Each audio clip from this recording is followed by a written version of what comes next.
So seeing hopefully I'll remember how to do this.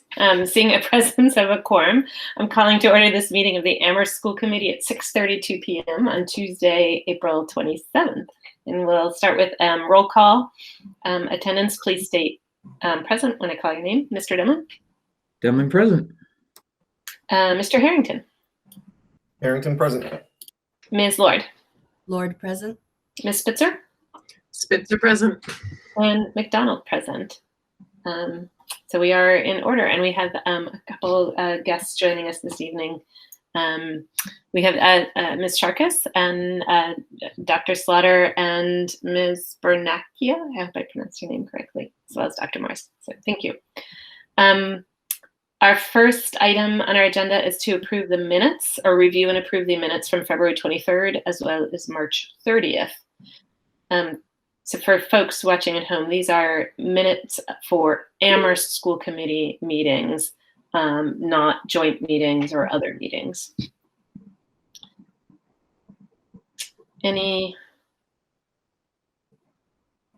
I'll start with one edit. I noticed on the February 23rd on the first page, I think Mr. Slaughter's name is spelled D-O-U-G-H. And he's the director. On the next page, oh, sorry, I'll just run through my quick minor ones, if that's okay. On page 2, at the top of the page under Chair's Update, it says, stated that the decision of in-school or in-person is a core learning. It should be decision, not discussion. And then in the next one, actually, I'll skip that one. I'll let Mr. Demling comment on that one because that was a school committee announcement that he made. But at the bottom of page 2, Dr. Morris said we used CARES Act funds for tents and outdoor learning. However, right now it says there is not space or capacity to use these. I think there's a point of clarification. There's not space or capacity to use more of these or use these for all students.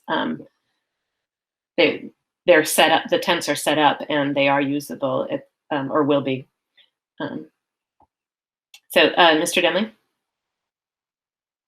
Yeah, so a few, on the 23rd on school committee announcements, the book lays out the bigger picture. Just be more accurate to say the book lays out the bigger picture about charter school funding and the privatization of public schools. And then also on the 23rd, item 6, new and continuing business, and the 6B, the preliminary FY22 preliminary budget section.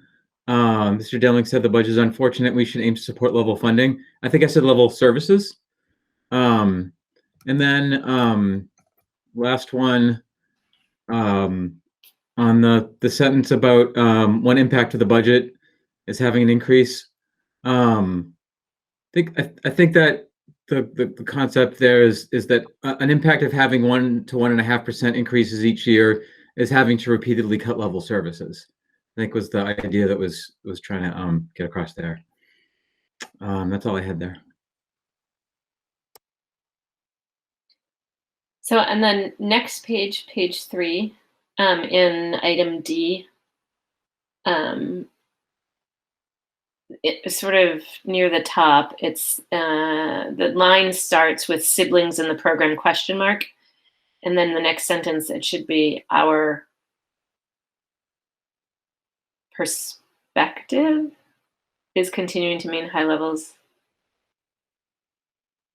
I'm not sure what the question is how we manage siblings in the program. Our goal is to continue to maintain high levels of diversity, I think is more appropriate there. And further down, the line starts with lottery and students who register on the first month of registration. Not sure. It says we do not turn away students who register on the first month of registration. I don't believe that that's actually true or what was said. Dr. Morris said we have a lottery and students who register on the first month of not sure. I'm looking to see if anybody remembers what's said, but maybe just go back to the video to confirm what was said there. But the way it's written, it suggests that anybody who registers on the first month of registration is accepted into the program, and I'm thinking that they're accepted into the lottery. Yep. So that's it. So I'm sorry if I could jump in. That's exactly right, because the lottery, for instance, is taking place tomorrow. So if students aren't registered in the first 5 or 6, or families don't register their children, there's not an opportunity on the English-speaking side for them to get into the lottery. So that, I think you're spot on in terms of what was being stated, was because of the date of the lottery, the registration date ends up being a determining factor. Yeah, you're spot on. Thanks. And then in section E on that same page, it could be wrong, but it says Dr. Slutter described capital plans that the town put together. I believe we were looking at the school capital plan, not the full town capital plan. So the school, that it would have been the district put together.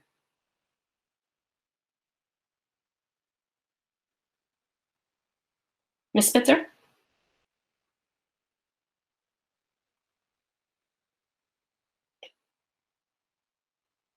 You're muted.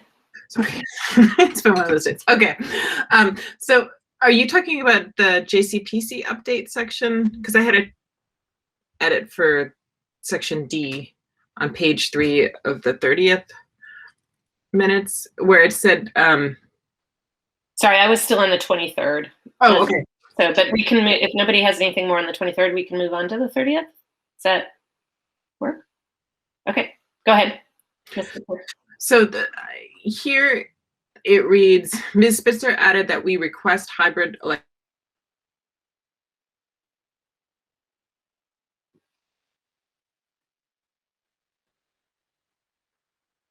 Did I freeze or did Ms. Spitzer freeze? No, okay.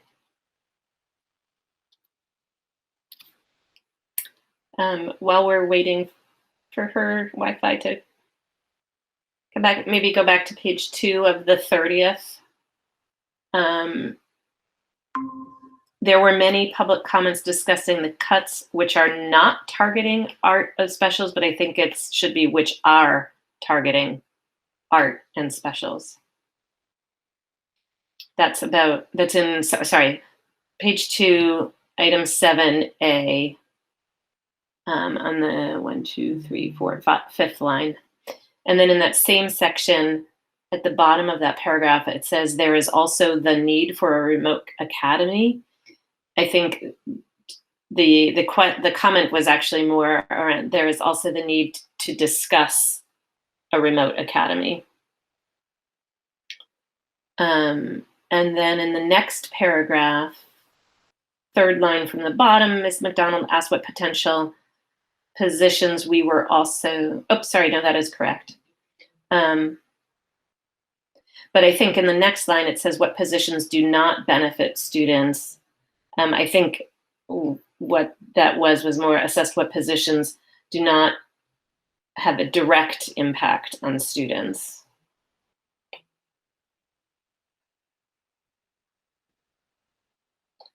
So Ms. Spitzer, are you, we didn't get, we heard JCPC update, but then we lost you. No problem. Sorry, that was on my end.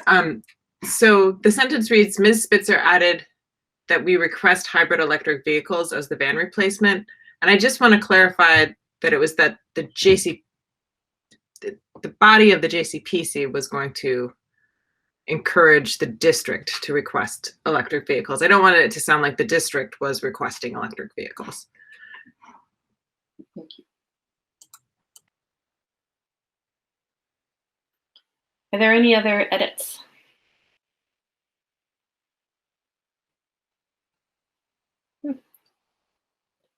Seeing none, I will make a motion that we approve the minutes of the 23rd and February 23rd and the March 30th as amended. Is there a second? Second. Moved by McDonald and seconded by Spitzer. And we'll take a roll call vote. Mr. Demling? Demling, aye. Mr. Harrington? Harrington, aye. Ms. Lord? Lord, I. Ms. Spitzer, Spitzer, aye. and McDonald, aye. And the motion is approved unanimously. And now we'll move to public comment. And we have a few voice comments and one written comment. I will share the written comment, but I'll also note that it's the same comment as one of the voice comments. So I probably will scroll fairly quickly. And then for those watching at home, that written comment will be posted on our website by tomorrow. Good evening.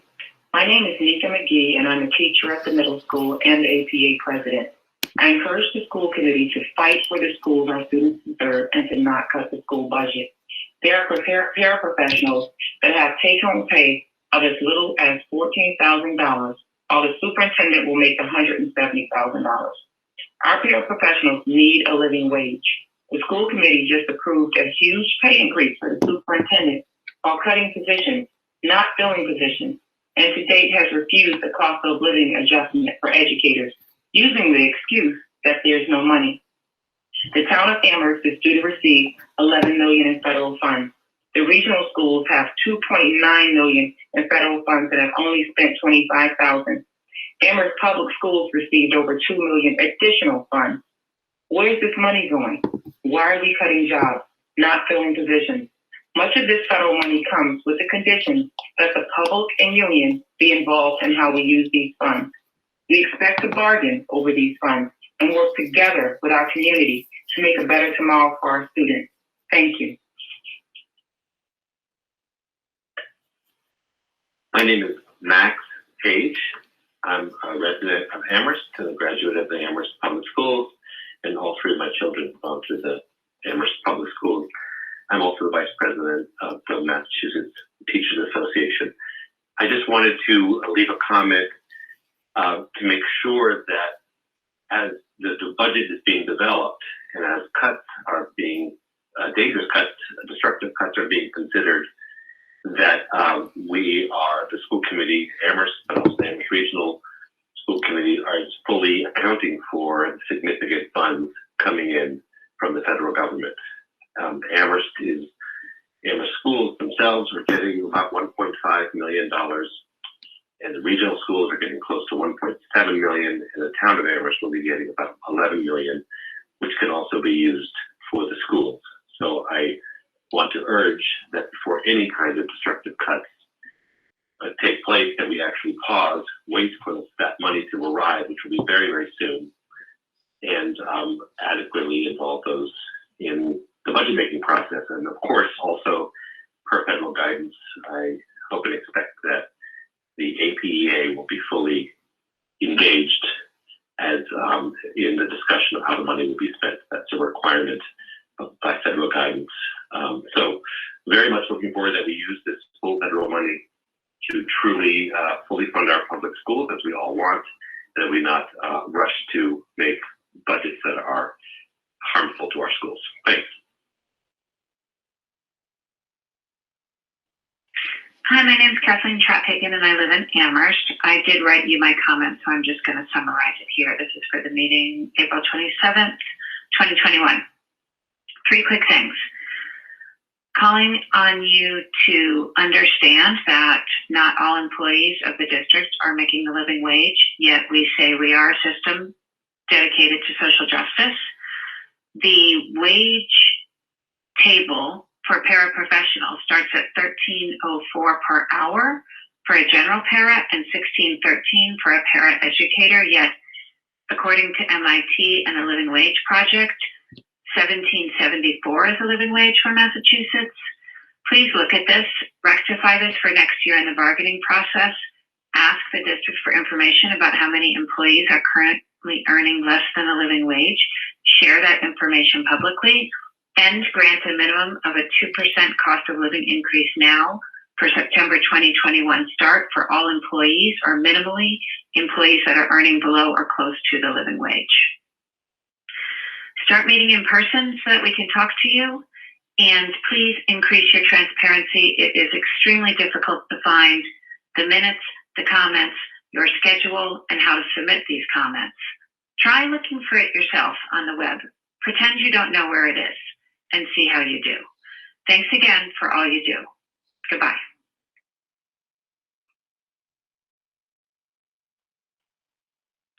Hello, my name is Sandra Johnson Anderson, and I'm calling on behalf of the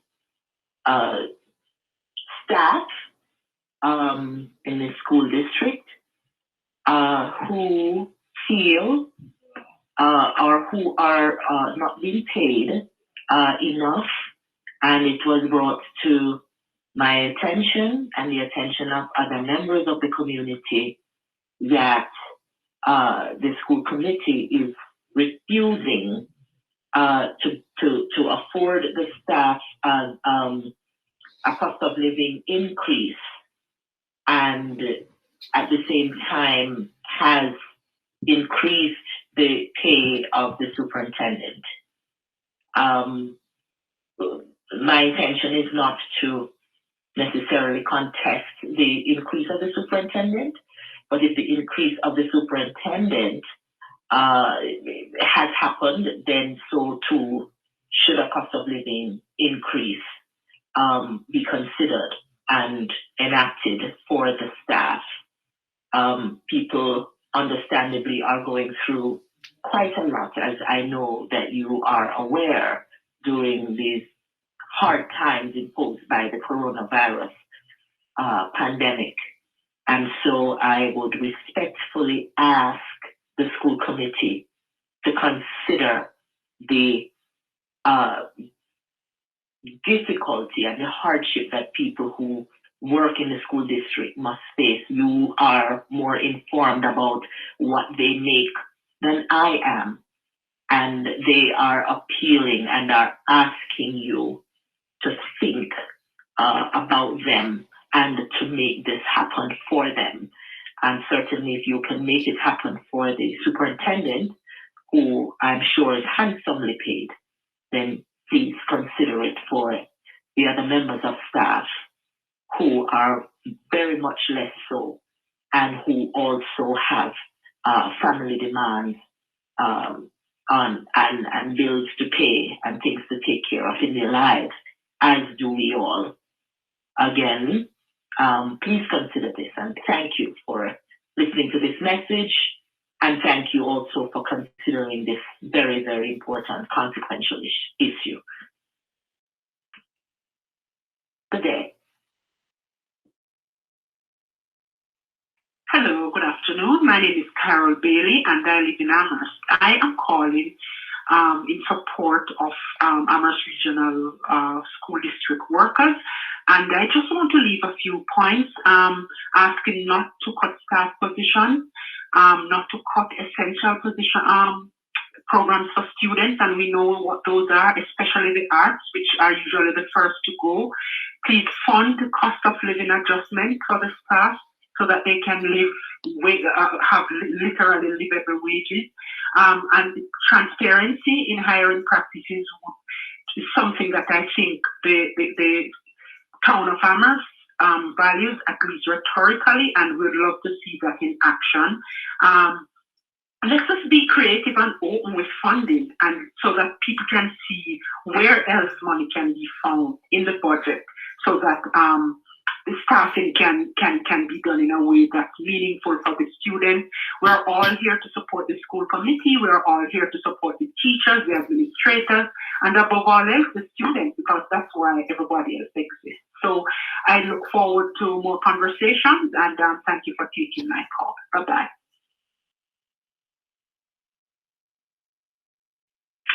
Hello, my name is Alyssa Pierce Boniface, and I live at 30 Harris in North Amherst. I'm calling to say that I really hope that you do not have to cut the para-professionals at the Amherst schools.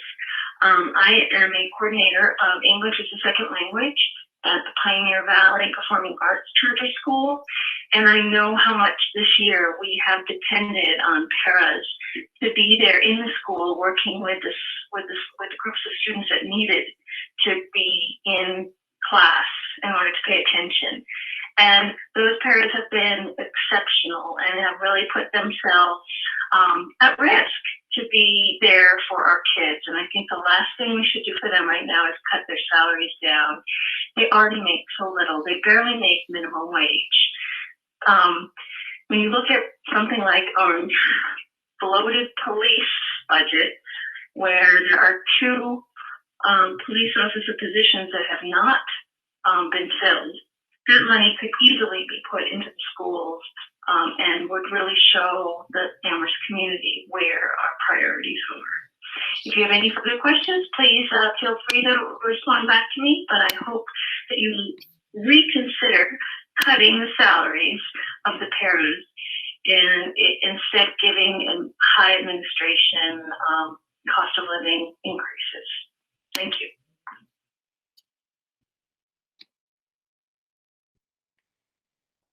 So I'm sharing the written comment. Are folks seeing that? Yep. Okay. And as I mentioned, this is a recap of another one of the voice comments. So I will scroll quickly.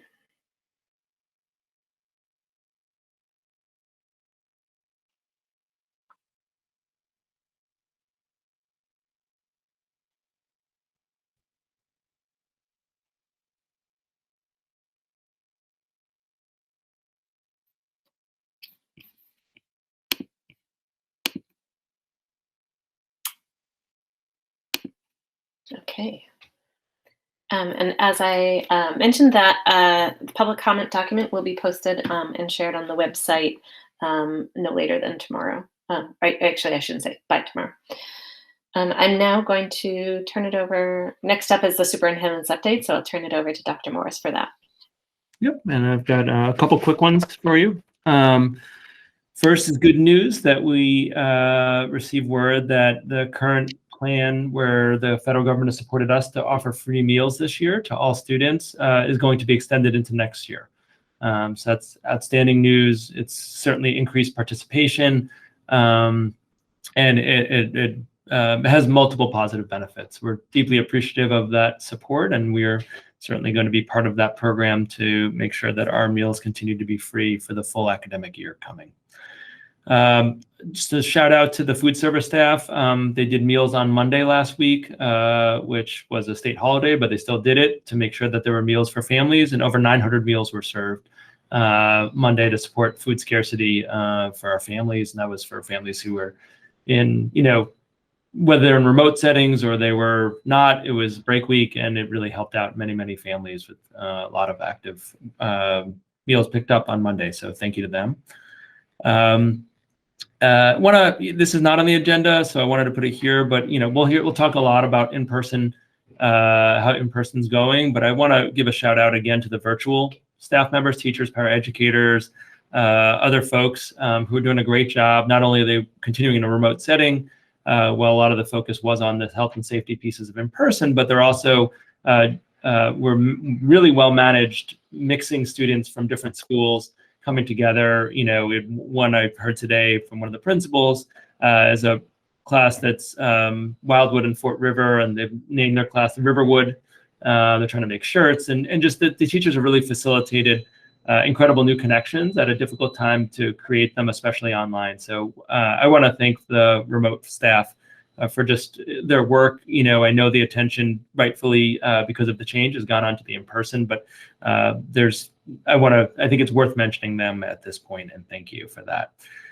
There are new contact tracing rules as it relates to schools from the state. So the short story is on buses and in classrooms, it's if people in school, I shouldn't say students, are closer than 3 feet apart masked, they would be considered a close contact and need to quarantine if there was a positive case, as opposed to 6 feet. So that was a new rule that was sent to us last Monday, that came from both DESE, but also Department of Public Health.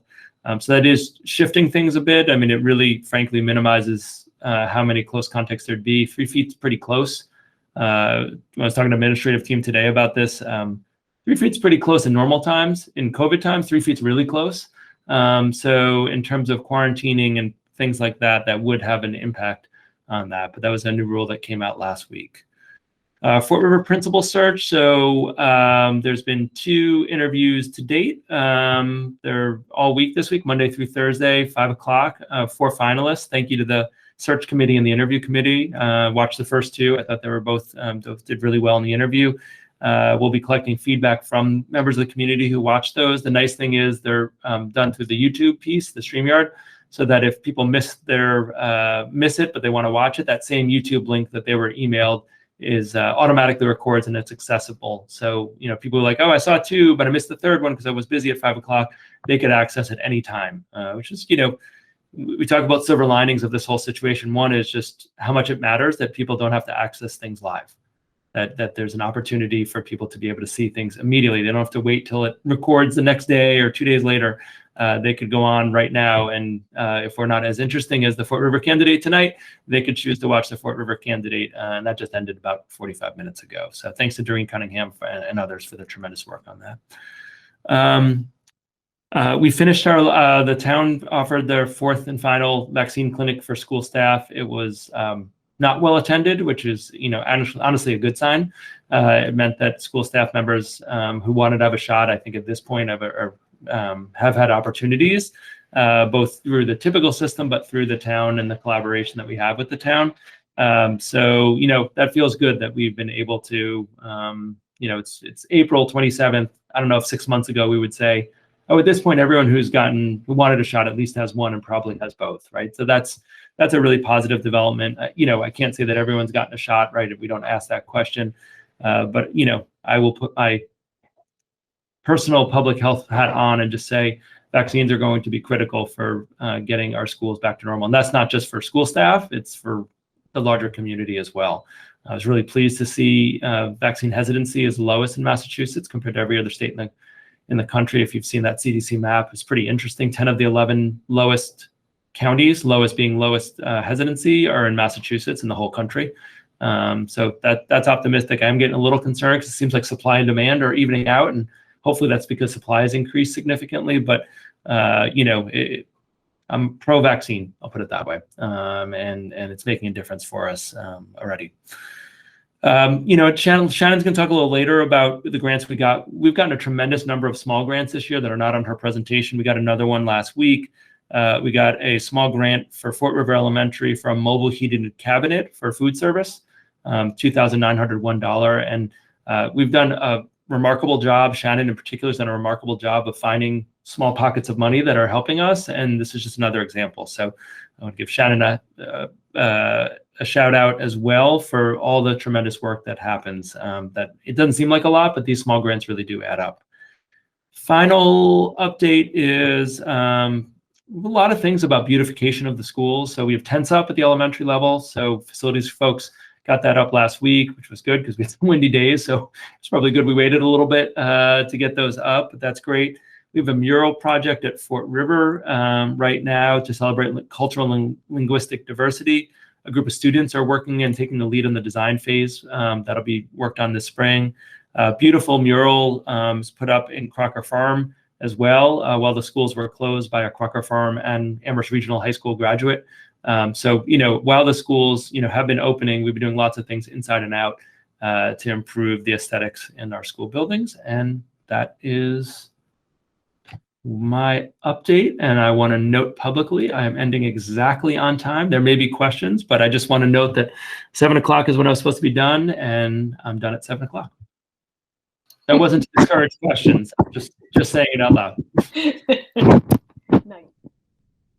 Any questions or comments? Mr. Dunley. Yeah, so I'll do my best to make you late, Dr. Morris. So feel free to park this first one for the grants item. I don't know what the exact focus of that agenda item is going to be later on tonight, but this came up a little bit in the public comment about the money that we anticipate arriving on the federal level, and how that's actually a it's actually kind of hard to dig into it and understand all the details I've tried, but one of the main take homes I've gotten so far is that this is a multi-year kind of dispersal, and so and obviously we have quite a bit of unknown of other funding sources in the next few years. So I don't know if you could talk about that in terms of how we're managing the finances. That's number one. I'll pause there because yeah, I think that'll be well woven into the grants presentation, right. And I can jump in when Shannon's doing that on that particular point. I think the short story on that one is that we've gotten different funding number from Representative McGovern, Senator Comerford, and the state's financial office. So, I mean, we know money is coming. The actual amount we don't know, and we also haven't gotten a full list of acceptable uses. And I was on a DESE conference call today. And other than it's going to be a multi-year grant, that's the level of kind of acceptable use that we have. So we can talk about it more in that context later, but that's where we are at the moment. Go ahead. Yeah, my other question was about MCAS. So, since we're at the elementary district, you know, there's some of the news on that coming out of DESE is somewhat technical, can be a little misunderstood publicly, but we still have kids at the elementary level that are going to be taking the MCAS. The MCAS is still on the elementary level, and which, just in my personal opinion, is rather unfortunate given the small number of days we have for in-person. I would rather them not have to take that. And so parents always have the legal option to opt out of MCAS, and yet there's always this kind of dodgy weirdness where we don't want to encourage people to opt out because it is their choice, and you know the state wants districts to achieve a certain percentage of students that are taking it, and yet you know not every parent understands their full rights about MCAS. So could you just talk a little bit about how we're communicating that, especially for parents who maybe this is the first year their kids have ever taken the MCAS and they have no idea of what their options are? Sure. So I'll try to do this succinctly. First of all, it's a federal requirement that the state then is tasked to enact. So other than Washington, D.C., states, unlike Massachusetts, that applied for a waiver from their standardized tests were all rejected. Washington, D.C. was the only one that was accepted. It's not a state, but that's a whole other kettle of fish. And so the short story on our process here is knowing that we haven't had many in-person days. The schools did send home a communication, and particularly because of COVID protocols, we actually asked parents to identify whether their child was going to take the MCAS. Because actually logistically, it really matters because we're trying to keep our cohorts together, and knowing the spread is going to be really important. So separate from taking the MCAS not or opting in or out, it was just actually a health and safety question that we felt urgency to understand so we could understand the programming that we could do. The MCAS does have fewer sessions this year, but the sessions themselves are the same length. And we're trying to figure out how do we engage all students who are going to take the MCAS, students who aren't, and we heard from many who weren't, which is why we reached out to families and we tried to communicate that. Same for the access testing, which is the ELL testing. The other variable is that we have not gotten details, but we still don't have them. But there is going to be an option for remote students to take the MCAS as well. But we were supposed to get them this week, and well, we are supposed to get them. The week isn't done. But we had our DESE conference call and we received no additional information. So it's a lot of moving pieces as it relates to MCAS, but basically what we wanted to communicate is, you know, MCAS is happening. If you're planning on not having your child's not going to participate, if they could let us know. It's not a binding thing, but then at least we could do programmatic changes to make the days more successful for all students when they're in school. But that's a short story on it.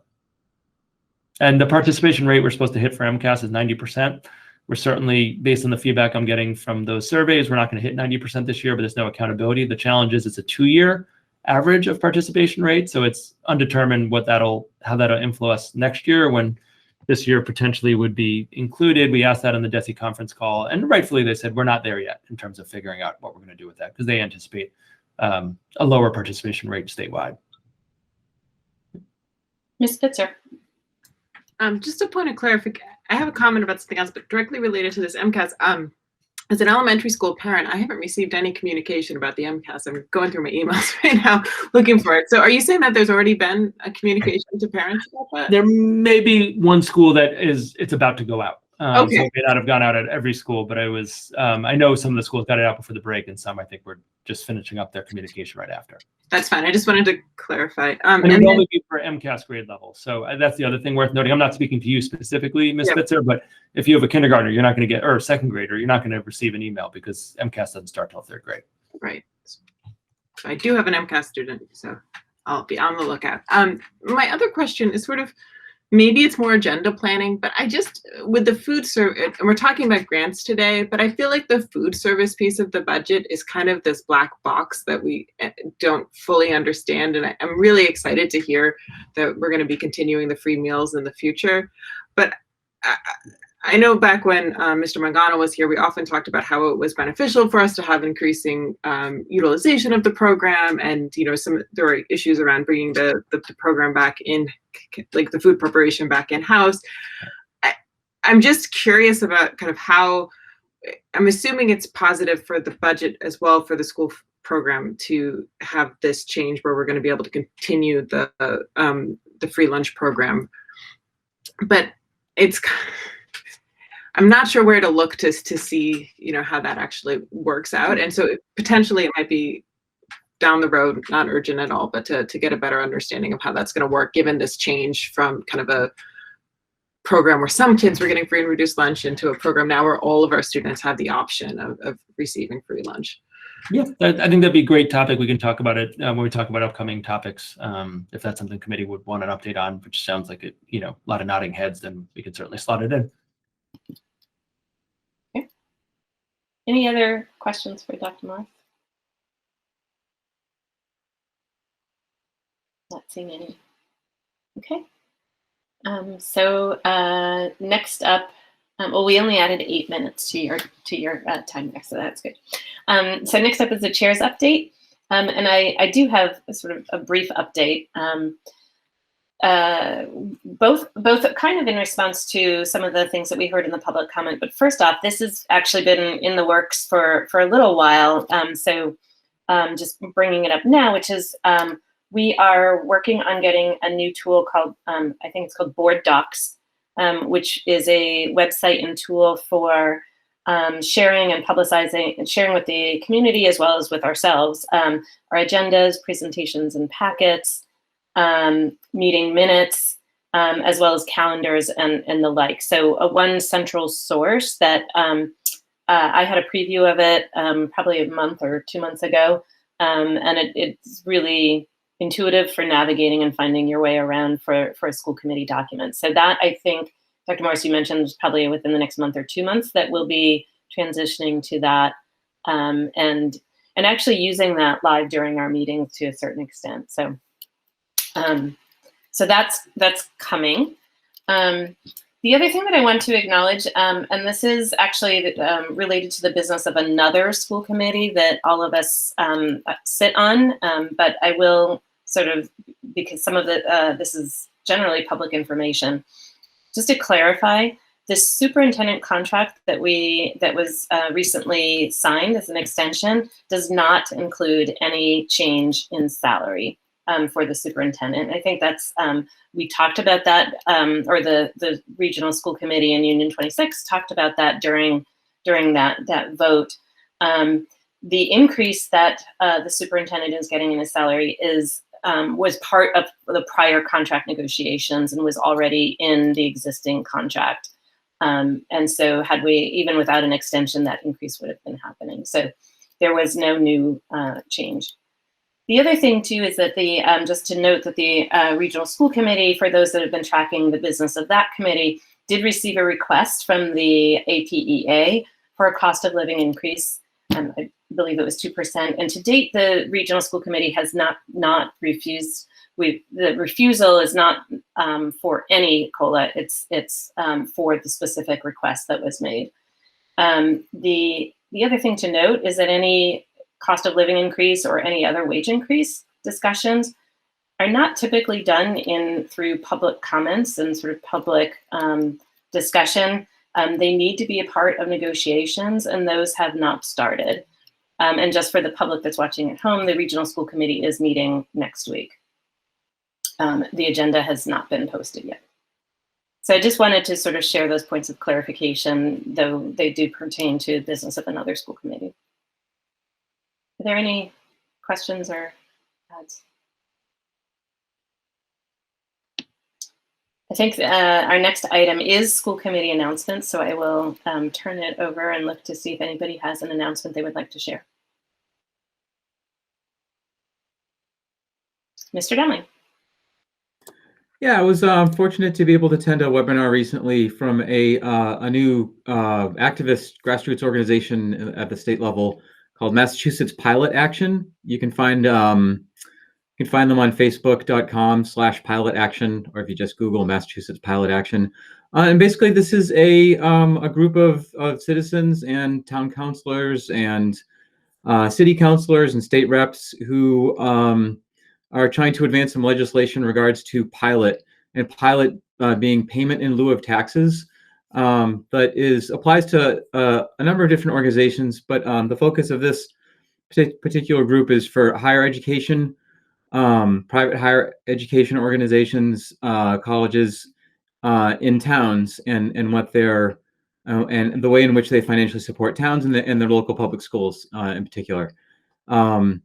And I would encourage, so I mentioned it here because there's been a little bit of discussion in the public, some comments and some suggestions about that Amherst might want to explore those kinds of agreements. We don't currently have a pilot agreement with Amherst College, for example, or any of our other institutions. And so, this legislation, one of the main focuses is to give towns the option to tax what would otherwise be untaxed property at a reduced rate, but only for institutions above a certain level. I think it's like $15 million worth of untaxed property. So anyway, there's a lot of information there, and it's just getting going. It actually has quite a bit of interest in the Boston area right now, where there are some pilot agreements, but as you may know, pilot agreements are voluntary.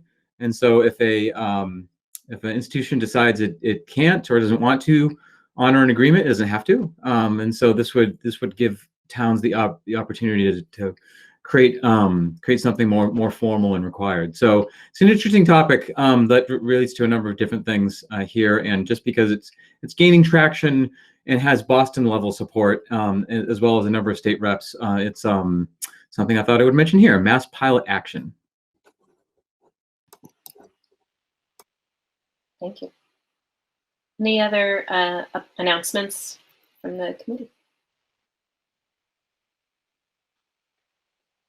Seeing none, we'll move on to new and continuing business. And our first item is an update on the in-person learning return. So I'll turn that over to you, Dr. Moss.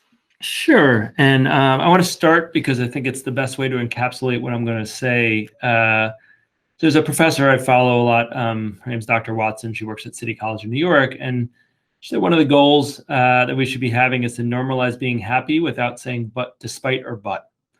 And I think that is what I see when I walk into the elementary schools these days. I genuinely see happy people. And notice I'm not just talking about the children. I'll talk about the children in a bit, but people are doing a fabulous job, and just the energy is really positive. I had a conversation with a staff member today who just said, how do we keep this going post-COVID, right? And that's actually some of my next set of comments.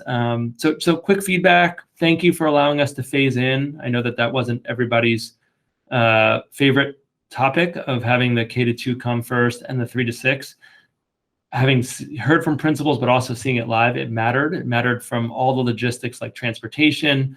It's amazing how many cars drop off and pick up. If some of you have seen the schools in the morning, it allowed us to fine tune those systems without everybody coming at once. I think it would have been a really hard situation if we hadn't done that. It also really mattered just the young kids had the schools themselves for a week. And I don't know how to say it any differently than that. And their level of kind of ownership, the opportunity to have more space for the first entry was really critical. And then just things like lunches. We have a really different lunch system with, these kind of large bags that come in, and that whole system, not only logistics of it, but just it allowed for all of us to do things well. And you've heard me say that many times this year. We don't want to just get kids back in. We want to do it well. And I think we were able to do that with the phasing. So I want to thank you because I know that there was some strong opposition to allowing for that phasing, and it really mattered. It really made a difference for the students. I also want to thank families for this. We were all very focused on the drop-off and pickup. Because there's nothing we do that's more important than safety. And that we were really concerned about that.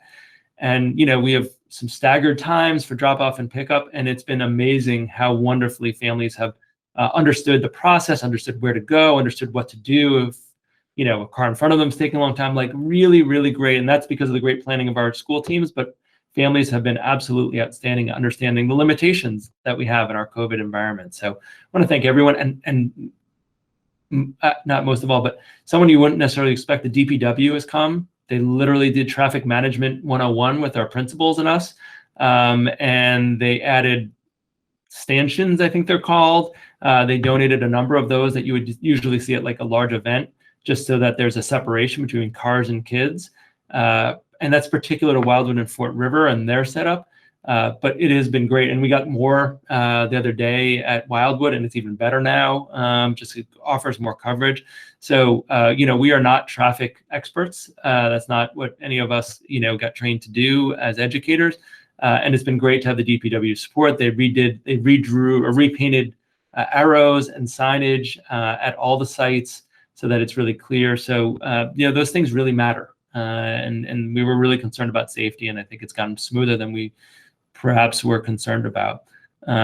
Students and staff are doing a great job with masks and distancing, right? You know, so I think a lot of the concerns that we heard throughout, people are doing really well with, and it's just really calm in the building. I was at Wildwood today. I've been in the schools, you know, frequently, multiple times since they opened. And one of the things we've learned is not having kids go to multiple places throughout the day. It's just a really calm feeling when you walk in. And I know Mr. Harrington's been in his role, and I see him nodding his head as well.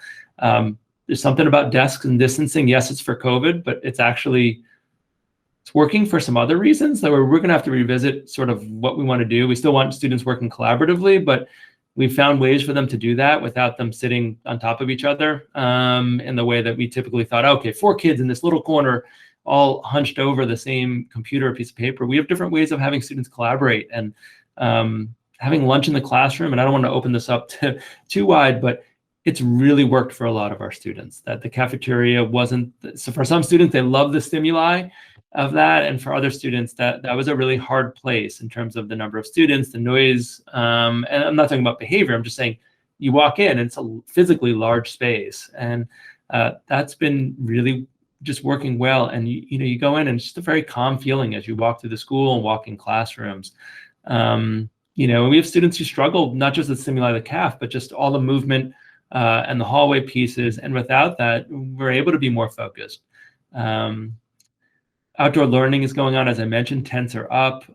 What I'm hearing from staff members, they feel less bound by the quote unquote bell schedule. There's not literally bells at the elementary level, but you know, a little flexibility and freedom about when lessons begin and end, and well-being at the forefront has been very effective. And we're hearing really positive things from everyone involved. So it really goes to your work and supporting us with the planning all the way back to last summer, but also the staff members who did all the kind of fine-tuning work throughout the year.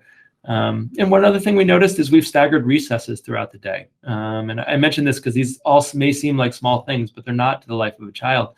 And what that's meant is, and we did that for COVID, but what's meant is that there's actually a lot more space for kids to play, right, at any given time. And there's a lot of student outdoor learning that's happening, but in terms of the recess area, it's led to a calmer recess and some different relationships forming that we're really excited about. So again, I don't have a lot of negative things to say, and it really goes to the fact that principals, assistant principals, staff members have really risen to this challenge and are so happy. People are so happy to be together again. Yes, it's different. Yes, people are wearing masks. Yes, it's distance. But you know, some of those things that, you know, if you go back a year or 9 months, we were saying, is it going to feel like normal school with those barriers? And the answer is no, it doesn't feel like normal school. But the school that it feels like feels really good to the kids and the adults who are in there. And we're learning a lot that we want to really think and reflect on over the course of the spring and summer about what are those pieces that, yes, we did them because of COVID, but maybe that we want to think about maintaining some of those. And, you know, I mentioned the recess. That's a hard logistical matter to schedule recesses throughout the, you know, more staggered. But we're seeing the real benefits of that. Outdoor learning is another one. Yes, we're doing because of COVID.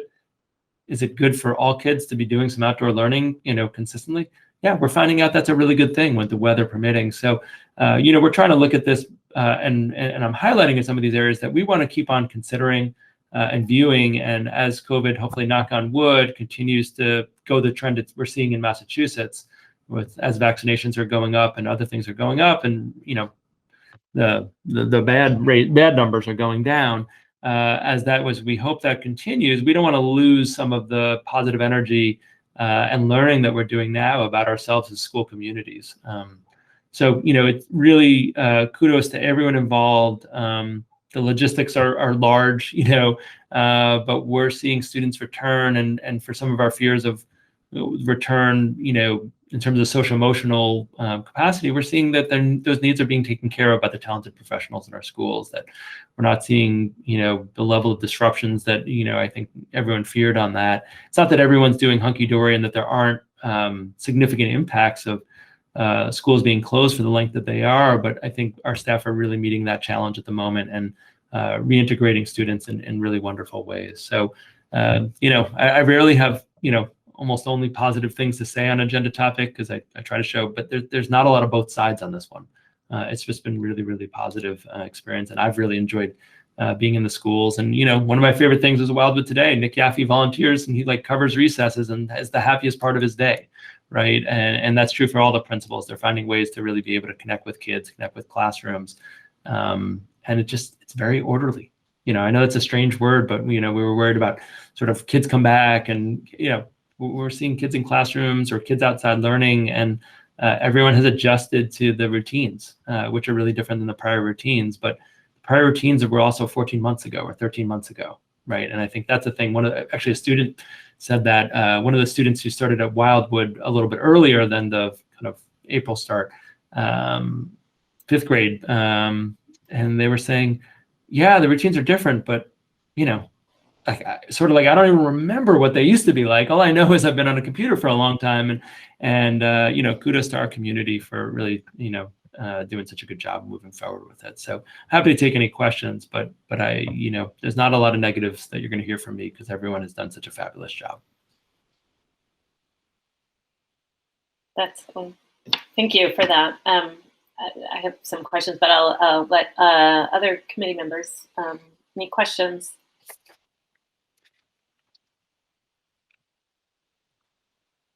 Mr. Demling. Yeah, just a brief comment and then a small question. It's really heartwarming to hear your description about how positive it's been. I think it speaks to everything you talked about in terms of the preparation of the staff and our facilities and everything. I feel a little choked up, I'll admit, because it feels really bittersweet to me that by all reasonable accounts, we should have been at this place a long time ago. And I'll stop myself from getting too doing too much of a postmortem on the whole process, but it's really unfortunate that it took this long to get here, and I think the result, the extremely positive result that you describe, is evidence that we should have been here a long time ago. But anyway, we go forward. So if I were to actually put you on the spot and say, what are the problems? What is, if you were forced at school committee point to talk about what you are trying to solve still at the elementary level, what are the things that you're trying to shore up right now? Yeah, so I think as we transition, as students have been in a little longer, it's how do we transition? So I'll do a teaching and learning, and then I'll do a facility side. So the teaching and learning is, now that students have been in more time, how is that transition to kind of adjusting to slightly more academic focus? What's the pace of that, and how do we do it? It's not that students aren't, I was in classroom today doing phonics. It's not like our teachers aren't teaching academics, but that balance is going to be one that I think over the course of the year, and I think you mentioned MCAS, and it's sort of unfortunate how many sessions our students would potentially have of that, and does that interrupt the flow of the teaching and learning that's happening? So those are sort of like the teaching and learning pieces, is, how does that transition work? How do we understand better where students are, and and finish the year with that updated information? We have a lot of, we have good problems, like when do we mow if kids are going to be outside so much, right? And that sounds like a small one. It's actually like becoming a real issue of like our custodians work normal, schedules, right? They have hours just like everybody else. And they typically mow, some during the day and some after students left. But it's probably, our elementary schools have a lot of green space, as you know, and it's probably too large a space to be only doing that after students depart. So we have like, these new problems we didn't used to have, and they're good problems, but they are problems, so that's, like another example of that. I think the other thing that I'm very conscious of, and I don't want to skip agenda topics because I know we'll be talking about the fall a little later, is right now we're working only with families who had a virtual option and chose to come in. That's right. So it's about 3/4 of our population. It means there's a quarter of families who made a choice to not send their kids in. And the exception perhaps of some 6th graders, that group of students will not be vaccinated by fall. We heard a lot of people like, well, I'm not going to send my kid in until they're vaccinated. And so that's something that's really on the back of my mind because, I think for families who made the choice to send their kids, that's one thing. If families are reticent to the point where they're not sending their kids this spring, I'm thinking about what are we able to do to share how things are going so that, not try to convince, that's not the right word, but maybe share more updated information about the health and safety measures that we're taking, because I want everybody who feels comfortable being in to be in next year, not going to another option that's not our district. And they can only do that if we share information out. So I'm very cognizant of that 25% of families who at this point have not felt, for a whole host of reasons, comfortable sending their kids in, and what can we do to share accurate, valid, but positive information about how it's going, with that population, because it's great that we're getting a lot of positive feedback from families who have their kids in, but that's not everybody. And I think what we're finding with adults and children is once you're in, you get over the nerves a bit and things become normalized. And I don't mean normal, but normalized. Like you get accustomed to the fact that you're wearing a mask in school. You get accustomed to the fact that you're at a distance. That's a really different thing than when you've never had that experience. I mean, you've used this analogy before. The first time you went to a grocery store in March or April, it was like, I'm too close to that other person grabbing a cantaloupe, right? And you're like measuring what 6 feet is, and the level of anxiety that I think everybody faced, or almost everybody faced, I should say, that first time you did something after, it was clear the pandemic was here. So we have right, 3/4 of our kids and about the same of our staff are I'm not saying everyone's comfortable yet, but they're getting through that barrier of having those experiences. But that's not everyone. And so, from a staff and student end, that is high on my mind to be sharing, how it's gone. I know that word of mouth happens like that, but not everyone, it doesn't get to everybody, right? And so I know that's not a challenge for exactly right now in the way you said, but I think it is worth mentioning. Any other questions?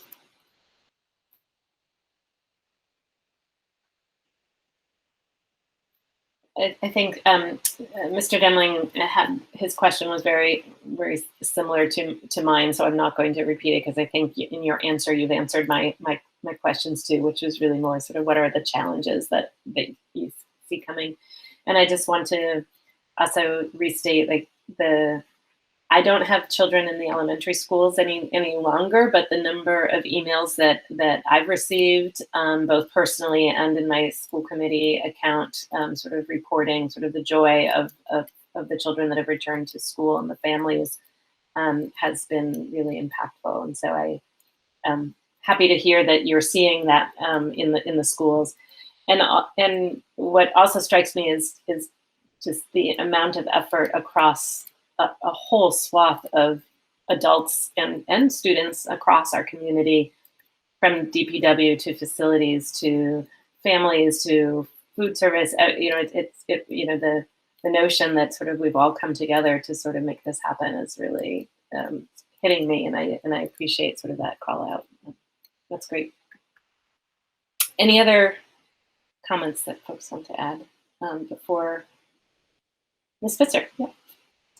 I feel like some of my questions are going to end up feeding into planning for next year. So I just want to take this moment to just say thank you, because I still have kids in the elementary school, and I think I saw Mr. Harrington out there on the first day of drop off for Wildwood. So I know that everybody's been pitching in ways that may not be specific to their role, and I just wanted to express my thanks to the community. So that was it.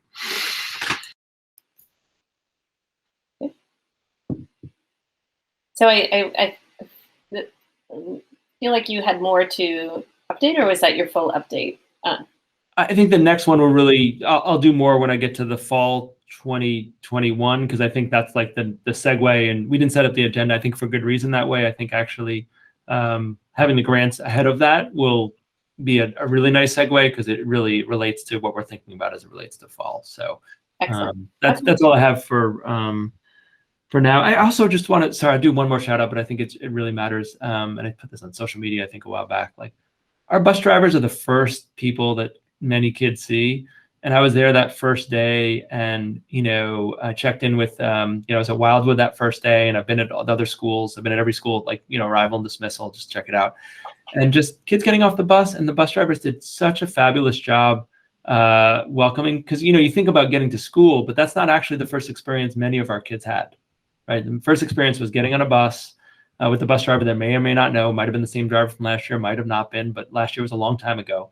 And I checked in with every driver at Wildwood, and just, they were so happy to be back. They were so happy to be driving buses full of kids. And, so I just, I don't want to make this all about congratulatory stuff, but I think that it's worth mentioning how much that matters. And we often think, for good reasons, we think of especially the elementary level, the teacher as like the center of the child's academic universe. And in many ways that's true, but, especially that first day and the first couple of days, it's not that it goes away, but just that driver was the first adult representing the district with a 5-star RI driver that our students saw, and they really did a great job welcoming kids. And I saw that as kids walking off the bus, have a great day, and just the relationship that they had. And it's just, that doesn't get talked enough about, and there's many people, but I really saw it in terms of drivers and how much that mattered to our kids and our families.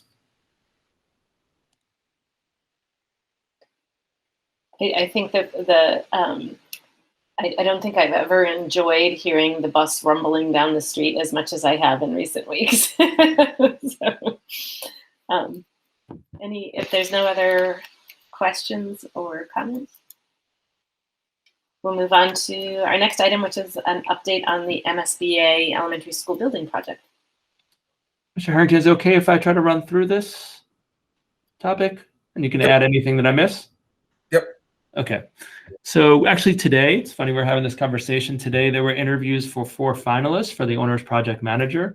There were 10 applicants, which is it's a good number of applicants for owner's project manager. Owner project manager is a role that's required by the MSBA. They are a team, they are licensed architects, but they work much more as support for because it's a town project for the town. They work on communications, they facilitate the technical side of the processes from here on out in terms of the next step, which would be, after this is concluded, hiring an architect. They're a protection, so they're doing all the fact checking and cost checking and all those pieces, and that happens not just in the planning, but actually once construction occurs as well. So they're really a support for the committee as well as the community. And the proposals, Dwayne Chamble, who works in the Family Center, who's on the committee, was the school's rep on the subcommittee to look at the 10 proposals. They shortlisted 4, which means they interviewed them. The interviews were public. They were posted on the town website today. I got caught about 10 minutes of 2 of them, and that's about as much as I could do, but I have full confidence in that subcommittee. So they met and interviewed them today. The subcommittee is meeting again. Well, they'll meet to decide on the finalists based on the initial scores of the proposals, the interviews, and references. And then it'll go to the town manager, because his role is to negotiate the terms of a contract. Our group's meeting next Tuesday at 7:30 in the morning for anyone who's interested, public meeting. And we'll be talking about that, the choice of owner project manager, voting on that, and voting on the final report to the MSBA. That meets the timeline, which is a very aggressive timeline for us to get to the place where that gets approved. I think it's June 5th. I'm going to look at my calendar, but I believe that is the next date where the owner project manager can't be the 5th because that's on a weekend.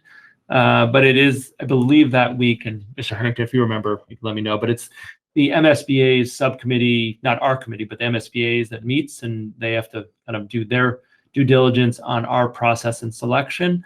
And if that moves forward, then we will move forward with the next step, which is hiring an architect, which, much like the OPM, is a multi-month process of coming up with requests for services, requests for proposals, receiving hopefully many proposals. A subcommittee of this group will interview those, shortlist, interview those. The difference is on that one, the MSBA actually, along with 3 members of the building committee, is involved in approving that and voting on it. So we have 3 local votes, and there's 12 votes that MSBA folks have for hiring the architect. So I would imagine that's a multi-month process as well. This one's been going on for 4 months, and I feel like, Ben, the committee's expedited things at as rapid a pace as possible, given the MSBA process. Chair Shane's been awesome. She's pushing everything forward. The group's been doing really good work. So I have not been as integrally involved other than supporting the committee, having been through it once before. But Dwayne's been doing, we've been chatting, and the chair as well. I imagine for the architect hire, I'll be I would guess, more involved, because I think actually I have to go back and see if I have to. But I think that's more likely to be more involved in that. But things are chugging along as quick as possible, and the committee is doing really strong work, in my opinion. And I think that's evidence of that is 10 proposals, and a tight market is a really good sign for the interest from professionals across our region more generally, New England, in working with us on this project. So what am I missing, Ben? Nothing at all. The only thing that I would add would be to kind of give kudos to the subcommittee that had to go through those 10 submissions. It's not like a job application. They're very thorough submissions. So yeah, that's the only thing I would have to add. And see if there's questions for the committee, but I think that's the update on where we are.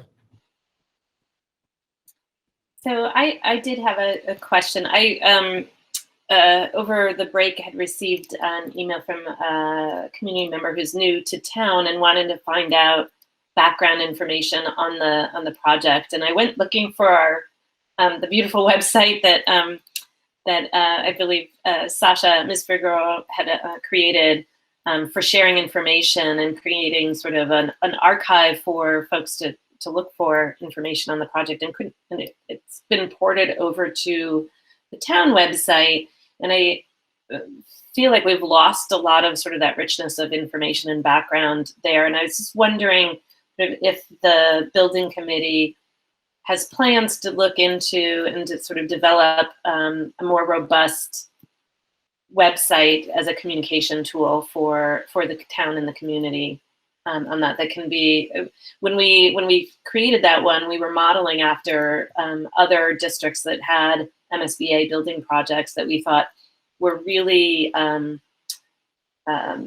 models and benchmarks for, like models for sort of how transparent and open and the information was, and sort of presenting all of those materials and keeping the community abreast of what the whole overall process was and where we are in the timeline.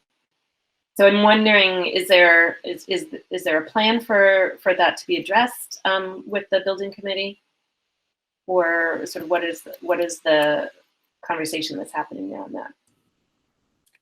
Yeah, I can jump in. It looks like Ben's frozen. And so, not Ben, but his monitor is frozen. There's Ben. That's okay.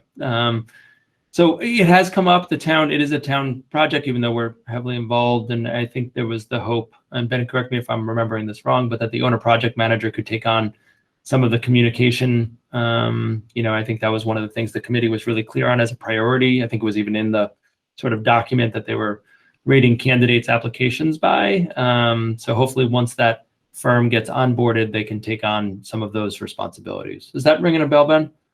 Absolutely. That was one of the criteria we had for OPM, was their ability to directly communicate with the public about the project. Mr. Demling. Yeah, I'll just piggyback on that a little bit since Ms. McDonald mentioned it. You know, there's a history here, right? That precedes our application to the MSBA on this project. And Dr. Morris, I feel like a couple of years ago when you came up with the compromise proposal and we had those public engagements and you had some slides that had that background that presented it in a very, I thought, factual manner, even though you were summarizing what had been some controversial or contentious issues with regards to size and grade configuration of the previous project. It explains the narrative very well of, you know, that this happened, this failed, these were identified, this is why, you know, the compromise proposal was constructed as it was. This was the engagement that happened. And then, you know, and so I feel like even though, you know, everything since 2015, 16 is forever burned into my brain about that process, it's not the same for everybody, right? Especially like people keep moving to town, right? And by the time we get to, you know, real public engagement and votes on this process, there'll be a lot of people who weren't around for those old battles. Right? And so like I just think it's helpful context. So when we get to the point of like, hey, here's the full story, you know, whether it's that video that you made or a summation of some of the slides that you presented, it's really helpful context, I think, for people to understand, oh, this is why we're here and this is why we're looking at replacing 2 buildings of this size and this, you know, whatnot. Dr. Morris?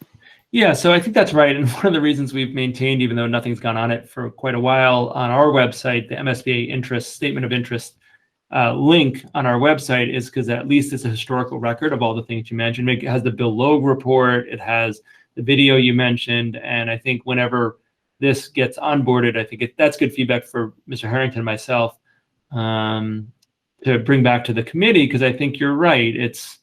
If we learn one thing over the last couple of years on this stuff is that, you know, people's interest starts and stops, or particularly starts at different points in the process. When you're in it, you have all the history. When you're not in it, it matters when it relates to you, right? Or when something piques your interest. And so I think it is really important to maintain all those, that background and that history, and even to see how it's evolved over time. So that's something that I don't want to speak for Mr. Harrington, but I'm going to guess that both of us feel comfortable bringing back to the committee as, you know, integrating into whatever future communication tool we have, so that history doesn't get lost. Any other questions for the? No? Okay, so 7:30 a.m. next Tuesday is your next meeting. Okay, so moving on to our next item, which is grants. And to be clear, that is all of the grants and COVID-related grants it's a discussion of that. So I will turn it over to Dr. Slaughter and Ms. Bernacchia. Yeah, I'll do a quick intro. And Shannon, would you like me to present the slides so you don't have to? Because I have 2 screens where I am. Oh yeah, if you could pull it up, that'd be good. Yeah, so I'll do that in a second. But I want to just start by doing exactly what I just said. So not like going backwards before we go forward. So we get many grants. There's competitive grants that we apply for. We've done really well with this year. There's ones we get like Title I, which is on account of our students. That's not a competitive grant. That the dollar amount may change year to year, but it's we do have to technically put in an application, but it just more describes the activities we're doing, make sure they're acceptable. So grants is a really large topic. We're only talking about grants for the Amherst Public Schools tonight. We're not talking about the region. We're not talking about Pelham Public School. We're only talking about Amherst Public Schools. And so what we thought we'd do, and Shannon did a really nice job putting this together, is talk about the major grants. Again, not the one I mentioned before, which is, you know, important, but relatively small numbers. We've gotten so many food service small grants this year. But really to talk about some of the larger grants, particularly the COVID-related ones, how we're spending the funds, how we have spent the funds, how we plan to spend the funds, both this year and then in coming years, so that you get a better sense overall of how grants go. They are part of our budget, but the definition of grant is not something in the appropriated budget. So it's in addition to what, in this case, the town of Amherst and then the federal government, state government support our budget with. But that's really what a grant is. Some are short-term grants. Some, again, we get in consecutive years. And that really defines a lot of how we decide to spend them. So when we get into it, you'll see like in Title I, we have staff salaries attached to Title I because it's a durable, stable grant. It's not, you know, I won't make a political statement, but I feel very confident it's not going away anytime soon. When we talk about other grants that are short-term, we don't want to set up structural imbalances and rely on grants to do things that we need to do on a yearly basis. And so that really defines a lot of the work. Shannon is the Assistant Director of Finance. She does, one of her responsibilities is to cover the many grants for all 3 districts. So she's a very, very busy person, but incredibly organized and is a great resource for us. Doug, I don't know if there's anything else you want to queue up before I start the slides and turn it over to Shannon. So Shannon, give me one second. Can I just ask one point of clarification? So you said something that this is not in our appropriated budget. And I think for folks watching at home that may not be as close and deeply in the budget, I'm just going to play back what I understand that to mean, and you can correct me. So that means that it when we review budget presentations and budget documents, you won't see that on the page that talks about sort of here's our total revenue. You don't see that sort of reflected in those numbers, whether it's the Amherst budget or the region budget. Is that correct? I'll let Dr. Slaughter answer that because he'll do a better job than me, because I think he could maybe. Yeah. So the short answer is yes, that's correct. But you know, it's a little more nuanced than that at times. And certainly, you know, in a goal for the coming years is to get back to having more of that grant information available, so people just have a sense of the scope of that and where it's happening. It does get a little tricky because, you know, as the superintendent indicated, you know, some of the grants are what they call entitlement grants, and so you're fairly confident you're going to be reimbursed in that way or supported in that way year over year, and others are not, and so it becomes an interesting exercise to say, well, how much do we display in a grants format and give some indication of what we've got for support from these outside sources or these non-appropriated sources, but nonetheless, you know, they do sit separate from the appropriation budget we typically look at it more closely, and that is more focused of our attention because it is the tax dollars that we're recommending be appropriated. Thank you. So it took me a little bit, Shannon, but I successfully, you should be hopefully seeing the set of slides that you have. And Shannon did a nice job just organizing things in a table, and then orally we will talk through some of the grants and see what questions folks have, if that's okay with you, Ms. McDonald. Okay, Shannon, so you could take us away. Okay, so I want to start off with just the COVID-related grants for Amherst. And before I tell you what we've spent on, I want to start with saying that CARES and FEMA is a reimbursement process. So in the column where you see funds received / anticipated matches the same amount that we spent. It doesn't necessarily mean that we've received that money because we have to submit our invoices for CARES, we have to submit it to the town, and actually for FEMA as well, and then they have to request it from the state and the feds to get that reimbursement and for it to be approved. So I do know that CARES, they did receive some funding, but for FEMA, that money is still pending. They have not been notified whether it's been approved or denied yet, and for how much, and what's not eligible and what is eligible. The total amount that's listed here is for the town of Amherst and the school expenses. So the $2 million here that you see that's spent is not just the school district, it's also for the town, and same with FEMA. So on here I put the approximate amount for CARES that the school district spent of $929,000 for CARES and $630,000 for FEMA possible reimbursement expenses. So some of the things that we've been spending CARES money on are items related to distance learning, such as like IT stuff, computers, hardware, hotspots, software, and then also a big chunk of it has been special education in-home services that we had to contract out for these people to go into the homes and assist children with that fall under the special education category. For FEMA, we were requesting reimbursement for air purifiers. hardware for social distance accommodations, building materials for the quads that were built, the generator for sanitizing, and all the PPE, the masks, gloves, scrubs, and all the things of that sort. So we're still waiting back to hear from the town what is and what is not eligible. FEMA has been a stickler. Some hand sanitizer has been eligible and some has been not. So we don't know how much of that we're going to receive fully reimbursed. So if it's not fully reimbursed, we'll have to find an alternative source to fund those things. The school district received the ESSER-1 grant, which is a grant that was a specific allocated amount to the district, and we have to spend that by June 30th, 2021. And when the ruling first came out for this, a portion was required to be paid to private schools if we had kids going to private schools, and then another ruling came out and said they had to be Title I kids, Title I eligible, and going to the private school. So a small portion of our ESSER-1 grant did go towards them that we did pay for. And the rest of the money we're planning to use for the ESSER-1 grant to pay the $5 an extra an hour for the paras in close contact. And we'll also be using that fund or the funds to pay the $250 quarterly stipend to the teachers.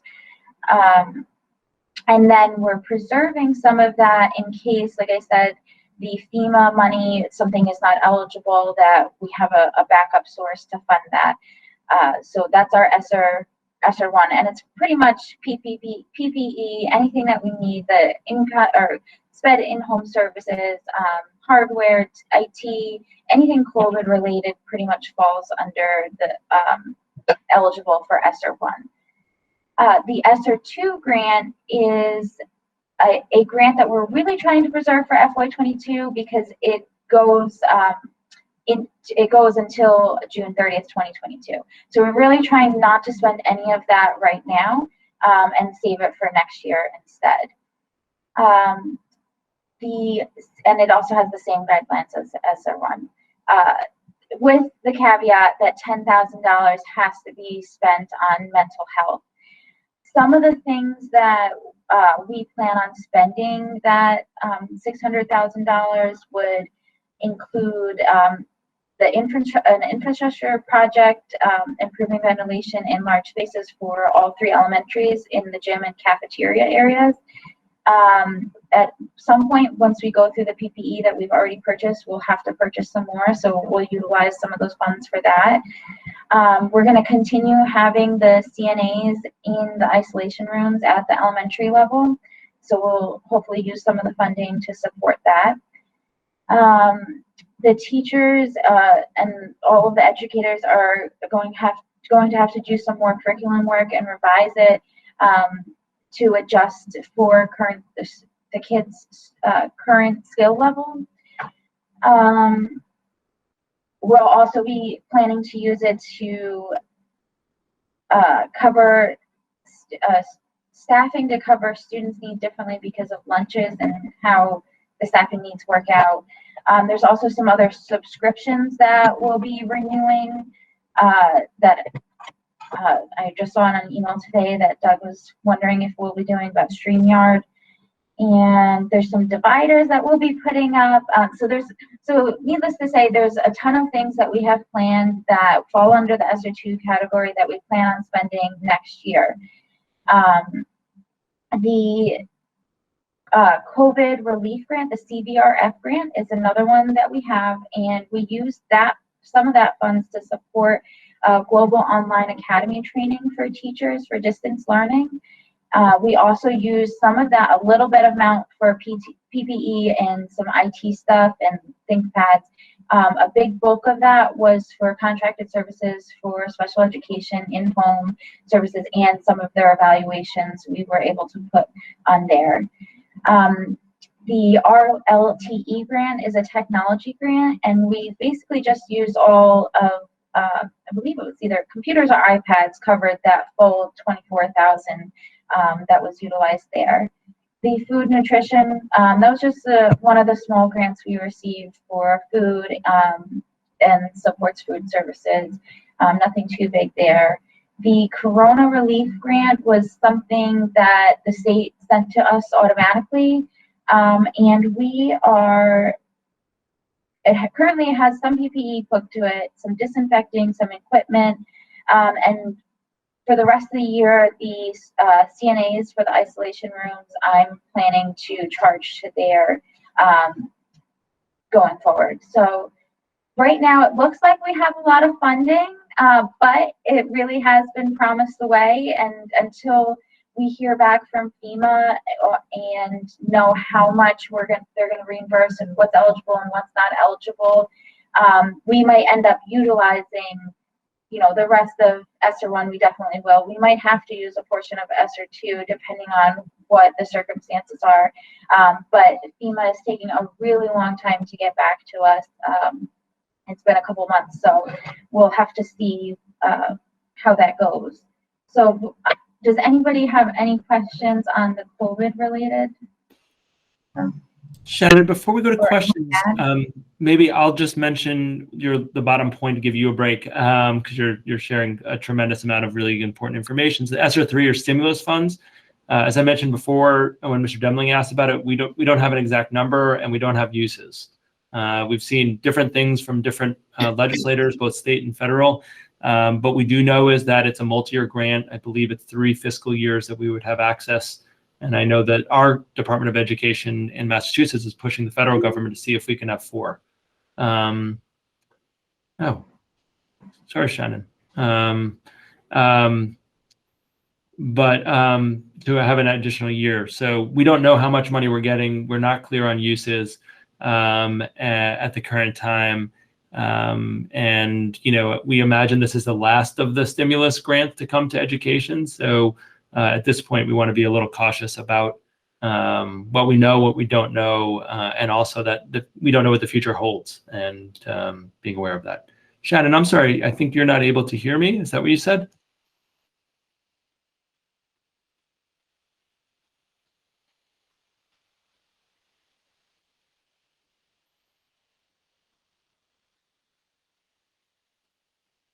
I imagine the rest of you were able to hear me. Otherwise, someone would have stopped me at some point, right? Well, why don't we see if there's questions, and with Doug able to hear, and we could type it in. Okay, I just took I don't know why my headphones stopped working, and I just unplugged them, and now I can hear. So I don't know what we just said once it stopped working. I'm sorry. Shannon, I just summarized that we don't know how much funds are coming in from ESSER 3, but we do know it'll be, and we don't know all the uses, but we know it's a multi-year grant, and there's no shortage of things, as you've mentioned, that we know are coming in the future where we may want to tap the funds for, but that we can use it for 3 fiscal years. And, you know, I know our state's pushing to maybe extend that out to 4 fiscal years, and seeing if the federal government will give us a waiver to have an extra year on the back end of it. That was all I shared. Okay, perfect. Is there any questions that I could answer? I'll start. There was a few public comments sort of regarding, well, actually, before I even go there, I think so that was super helpful, sort of detailing and the level of detail that you gave us on sort of how we plan to spend or have spent this significant grant funding. So that was super helpful. Can you talk, like, I guess my question goes to how much flexibility, I mean, there's restrictions on sort of to what we can apply these funds and use them. You talked about FEMA, sort of we have to submit the expenses and wait to hear back whether they'll be covered, and then you have a complex sort of backup system to cover whatever FEMA won't cover. What are some of the other, there's questions that we heard in public comment and that we've heard in the past about sort of all the other things that we might be able to apply these sums of these funds to. And then separately, my second question is there an obligation? There was sort of a suggestion that there's an obligation that these should be negotiated over, or some sort of community and other staff participation in deciding how we use these funds. And so just talking about sort of the decision process for how we use these funds would be helpful. Well, I think for SR2, that's probably definitely something Mike or Dr. Morris will speak to in the future. We can always amend and figure out a different way if you agree on something else we want to utilize the funds that falls in the categories. I definitely think he would be open to discussing that. Right now, for the current grants that we have a little bit of funding left, like the SR1, and the Corona Relief Funds, those we really, they're really not available to use, they're our backup plan for when things don't work. And we also have the stipend, the $250 stipend that I mentioned, and the $5 extra an hour for pairs, that will be booked to that. So those have, even though it shows available, they're going to be spent. So, I mean, I don't know if that's helpful. Yes. Yes. Yeah, and I think to Shannon's point, when we get to the next topic, which is fall 2021, I'll be able to expand on some of the things Shannon said in terms of priorities and why we're thinking about things the way we're thinking about things, particularly as it relates to Wildwood Fort River and space issues and ventilation.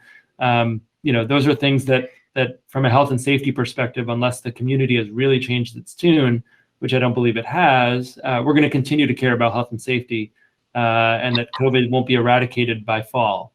And that we don't think any of the children in this elementary schools next year, with the exception maybe some sixth graders, will be vaccinated. So, I think I can talk about that quite a bit more when we talk about fall 2021. Great. Other questions? Mr. Demling. So this is kind of implied, but it's the most common question I get about these, so I'll just ask it here. So we can't just, if we want to, use these for just general budget support. Like, we don't like cuts XYZ. School committee, why don't you just use the grants when all this federal money, you have the money? Right?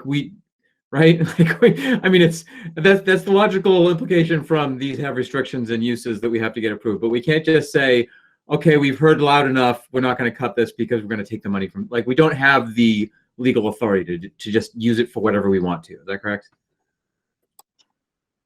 That is correct. Each grant, it's on the DESI website for each grant for what the requirements are for. And we also have to be careful. I don't know necessarily about the COVID related grants because some of these have other buckets to support the district for what we need it for. But the other grants that I'll be talking about, they are really specific, and you can't supplant things onto the grant. If it has to be a new thing in order to be on there, and they're really strict about it. I'll let Doug talk. He just raised his hand. Yeah, the only thing I would add is that even though there's some latitude within these COVID relief grants, most of the ones that are listed are fairly prescriptive and fairly narrow in their focus, and so we really do have some limitations on what we can spend it on. Most of them are particularly related to, have to be demonstrably related to COVID related work, and so you can't get too far afield from that. Creative writing is not encouraged in submitting your audit materials for those uses of the money. So it is a circumstance where that's the case. The other thing I would suggest is that we have plenty of expenses, COVID related expenses, that we will use that money on, and we will probably utilize some of the savings that we've realized in our appropriated budget to help cover some of those expenses as well. So I think that's twofold. I think the one other thing I'll note about grants generally is that if we utilize them for our regular programming and budgeting process, when the grant goes away, now we have a sort of double problem, and so we want to be conscientious of that if we use grants to support our regular budgeted items. Doug, I'm sorry to interrupt you, but I'm getting a text from Amherst Media that they're asking if we could pause the meeting. They're having some streaming issues, so people may not be hearing this part of the meeting, or not everyone. So I'm sorry to interrupt. I didn't mean to be rude, but I wonder if Mr. Donald, if we could give them a 5-minute breather to try to resolve those streaming issues before we continue. I'm gonna just look around, scan the board here, and yep, that's fine. We'll take a 5-minute break. It's 8:06. We'll come back at 8:12. Fixed and ready to go? I think we are. Okay. If it's okay to go back just to add to one thing, actually, since Doug was saying it, I think on the last grant, in terms of the stimulus funds, again, we've seen broad parameters, but we have no guidance from the state, which is going to be the distributor of the funds, about acceptable use. So I think, you know, when Shannon and Doug were talking a bit about the other grants, we knew what they were, but the stimulus funds at the current moment, and lots of superintendents in the same boat, we're waiting to see what the amount is and what we can use it for. And the only other point I wanted to make is I do feel like this is supplementing our budget, because if we didn't have these grant funds, we would be making deeper cuts so that we could afford PPE, that we could afford ventilation testing, that we could afford all the things that Shannon described. So I know it's not how people usually think of things, but if we're adding significant costs to the district and we weren't paying for a grant, we'd be cutting other things to be able to do them, because these aren't, oh, we were just not going to do PPE this year. Like, that was never going to be a reasonable approach.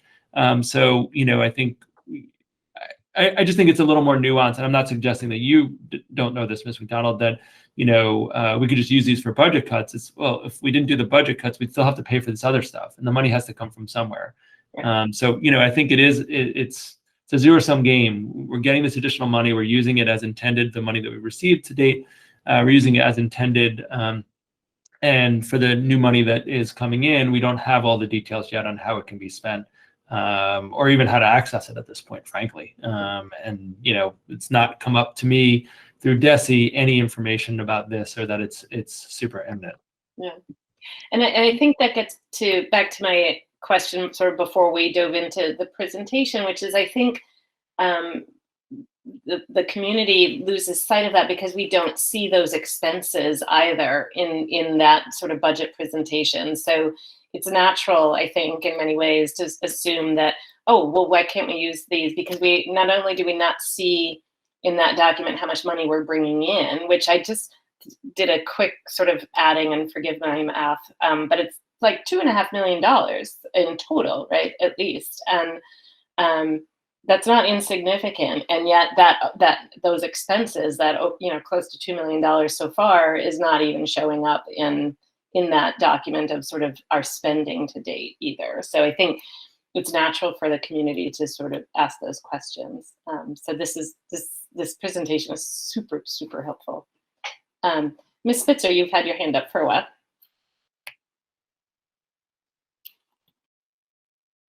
First off, let me turn on my mic.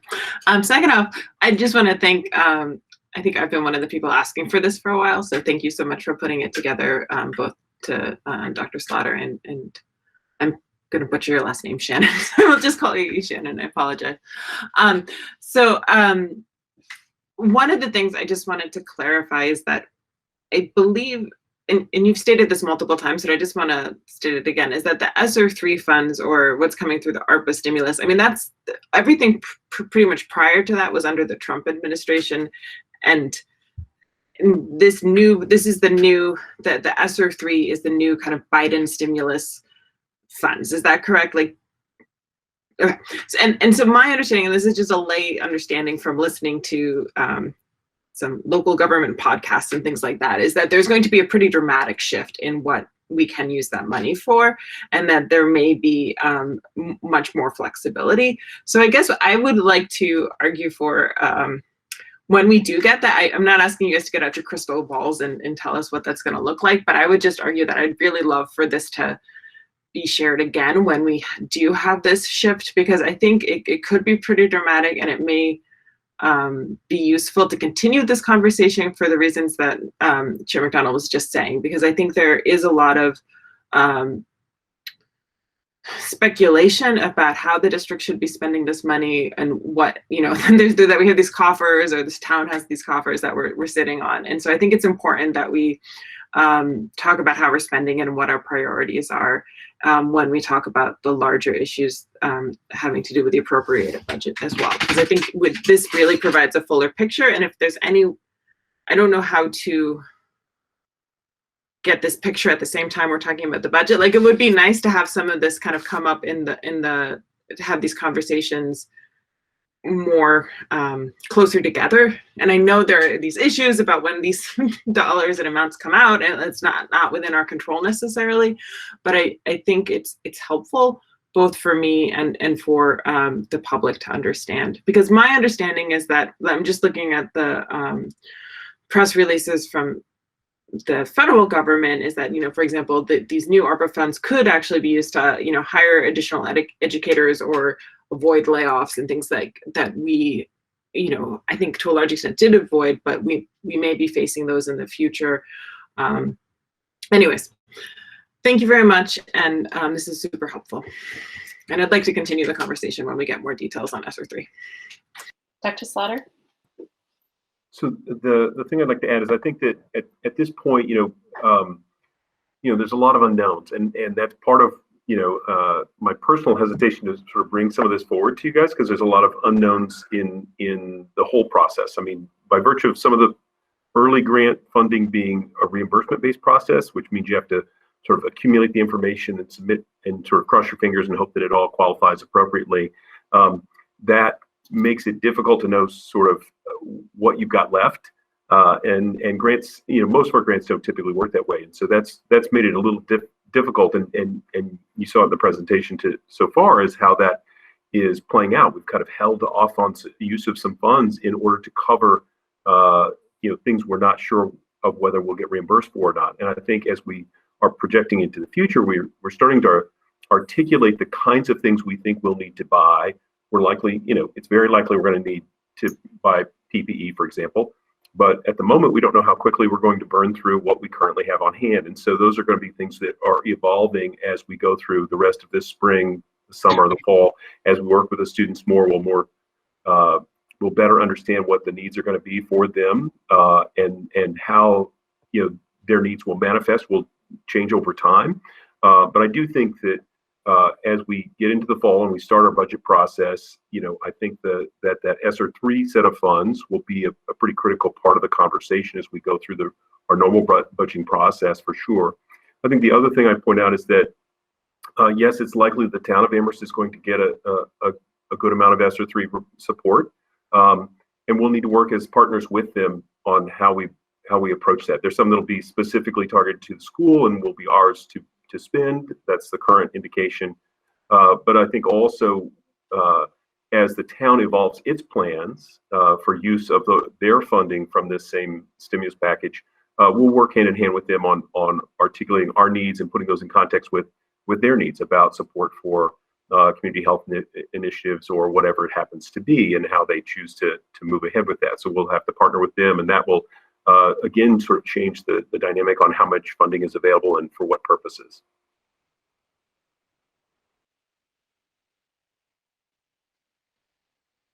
I had one, it's probably a small question or one that has a really short answer of I don't know, and that's okay. But it's a question, it relates to a comment that you made, I think, earlier, Dr. Slaughter, about, if we were to use it for some things right now that, for other budget support, that present future problems that are different than that. And one of the, related to that, some of this funding, I can't remember which one it was, maybe RLTE, was used, mentioned to use for technology hardware such as iPads.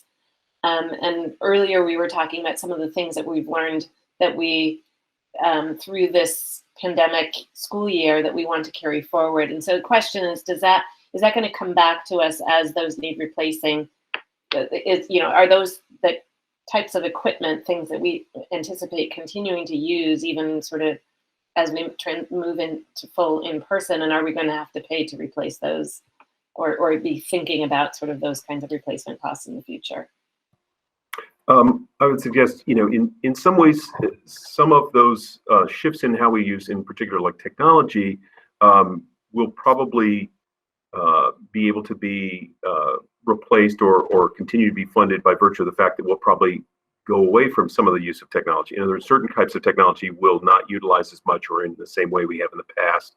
And so that'll free up essentially in some ways some funding that might help support that. But I think the other thing is, as we think about use of say ESSER 3 funds over multiple years, some of that's about trying to create a smooth transition to how we support those kinds of initiatives. And there's only so many hours in the day, so as the superintendent was talking about, it's like, oh, we'd like to incorporate this or that or the other thing within our, carry it forward, because it potentially can be a very positive educational modality that we haven't used in the past. That means something else is probably going to kind of come out of the programming and the usage. And so as we make those transitions, we'll be sort of figuring out what's the cost of those two different things, and or if there is one, or is it some things won't have a cost because it'll be the same people's time being used, but just in a different way. But sometimes it's about what materials they need to do that work and what resources they need or don't or no longer need. And so those are all part and parcel of that ongoing process. And that's the advantage of having multiple years to sort of leverage these resources, is to think about and make those transitions as smooth and as favorably as we can. Okay, thank you. I think if there's no further questions on this, I think you had a little bit more to share with us, so I'll let you proceed. Yeah, so I also wanted to share like other Amherst grants that are not COVID related, so you have a little bit of an idea of what else we're doing. We are awarded a couple of Aef Grants, which is the Amherst Educational Foundation. And it's teachers or a principal applies for the grant through the foundation, and several are awarded a year. So we were awarded a couple for Amherst. One of them was for Jen Reese had applied and is doing some work with the elementary school gardens.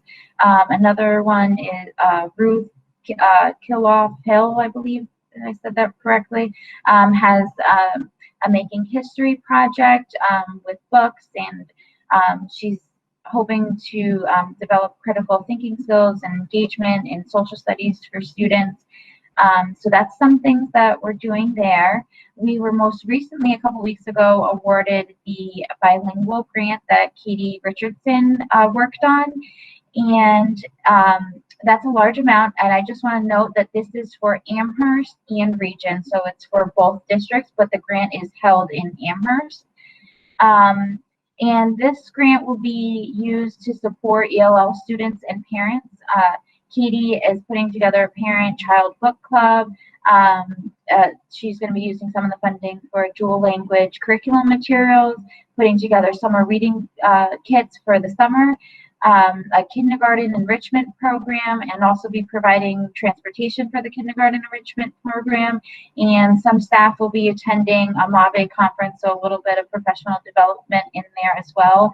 And she has a whole list of other things, but those are just some highlighted things she'll be using that funding for. The mental health grant is one that we're using at Fort River, and it's fully funding the BRIGHT program, which we contracted out through River Valley Counseling to do the work for that, which is, to my knowledge, been going good. The Mcc Stars Grants are small grants, and that's the Mass Cultural Council. One was awarded to Katie Richardson, and she's having a mural painted at Fort River.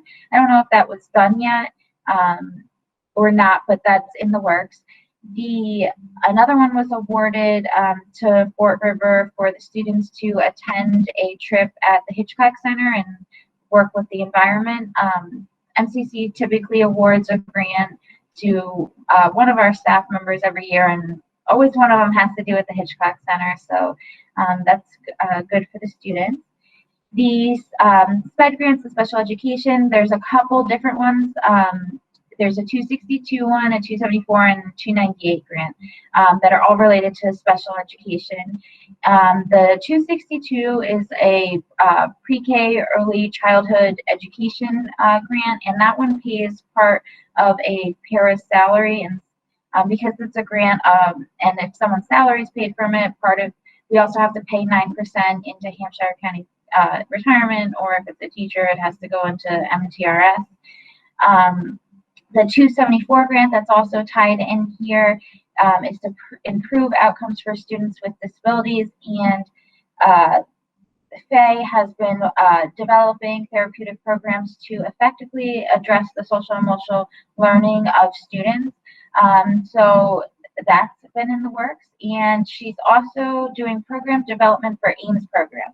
The AIMS program, I had to write down the acronym for this. It's the Academic Individualized Mainstream Support that we've been paying stipends for. Moving on to the summer and the vacation learning grant, that one is it's being utilized to help students during the summer to reach their expected skill level, and it's paying teachers and paras to do the work of teaching in the summer and also preparing the curriculum work that'll be required for that. That grant goes until August 31st. The virtual coursework grant, that one's a little bit trickier for us because this was only for grades 6 through 12, and our elementary schools are kindergarten 2 through 6. So that grant can only be used for 6th graders, and it can only be used to help them when they're in a virtual learning environment. So that one's a little bit tricky, and we're trying to plan to use those funds correctly. It's one of those ones that has like very strict limitations, and we've emailed and asked other things about hybrid models and utilizing it that way, but they seem to be very strict on it. Then we have the title grants, Title 1, 2, 3, and 4. Those are entitlement grants, and we get those every year. And I believe, I don't know if they show up in the budget, but I know the Title 1 grant supports several portions of people's salaries that work with Title 1 kids. It pays for supplies, professional development, stipends for the Summer Achievement Academy to run that program. And Tim Sheehan is the administrator for these grants, with the exception of Title 3, that's Katie Richardson. Title 2, we're paying one portion of one person's salaries with some supplies and professional development worked in. Title 3 is also some ELL-related stipends, some PD work, and some subscription. And Title 4 is, again, some teacher stipends, some professional development, and contracted services that we have coming out of there. And that one's a little bit of a hodgepodge of the combination of all three. So those are our main ones. Does anybody have any questions? Thank you. Any questions?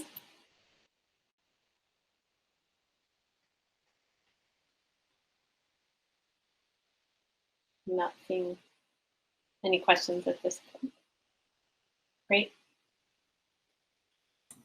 That was the entire presentation was really comprehensive and really appreciated. And I would echo, and I saw nodding heads. I would echo. I think the whole committee echoes Ms. Spitzer's comments that we'd love to continue hearing about these grants and sort of figuring out ways that we can sort of have visibility and awareness of them at other times when we're talking about our budget, so that the community is aware not only of the funds that are coming in, but also how we're spending them, and that sort of we build that mutual understanding.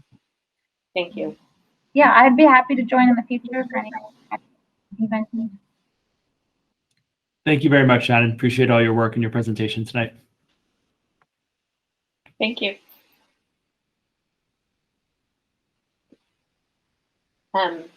So we invested a lot more time, so thank you for being patient and staying with us through all of that. But I think it was worth it to invest that extra time in that conversation. So, we'll segue from there into our discussion of fall 2021.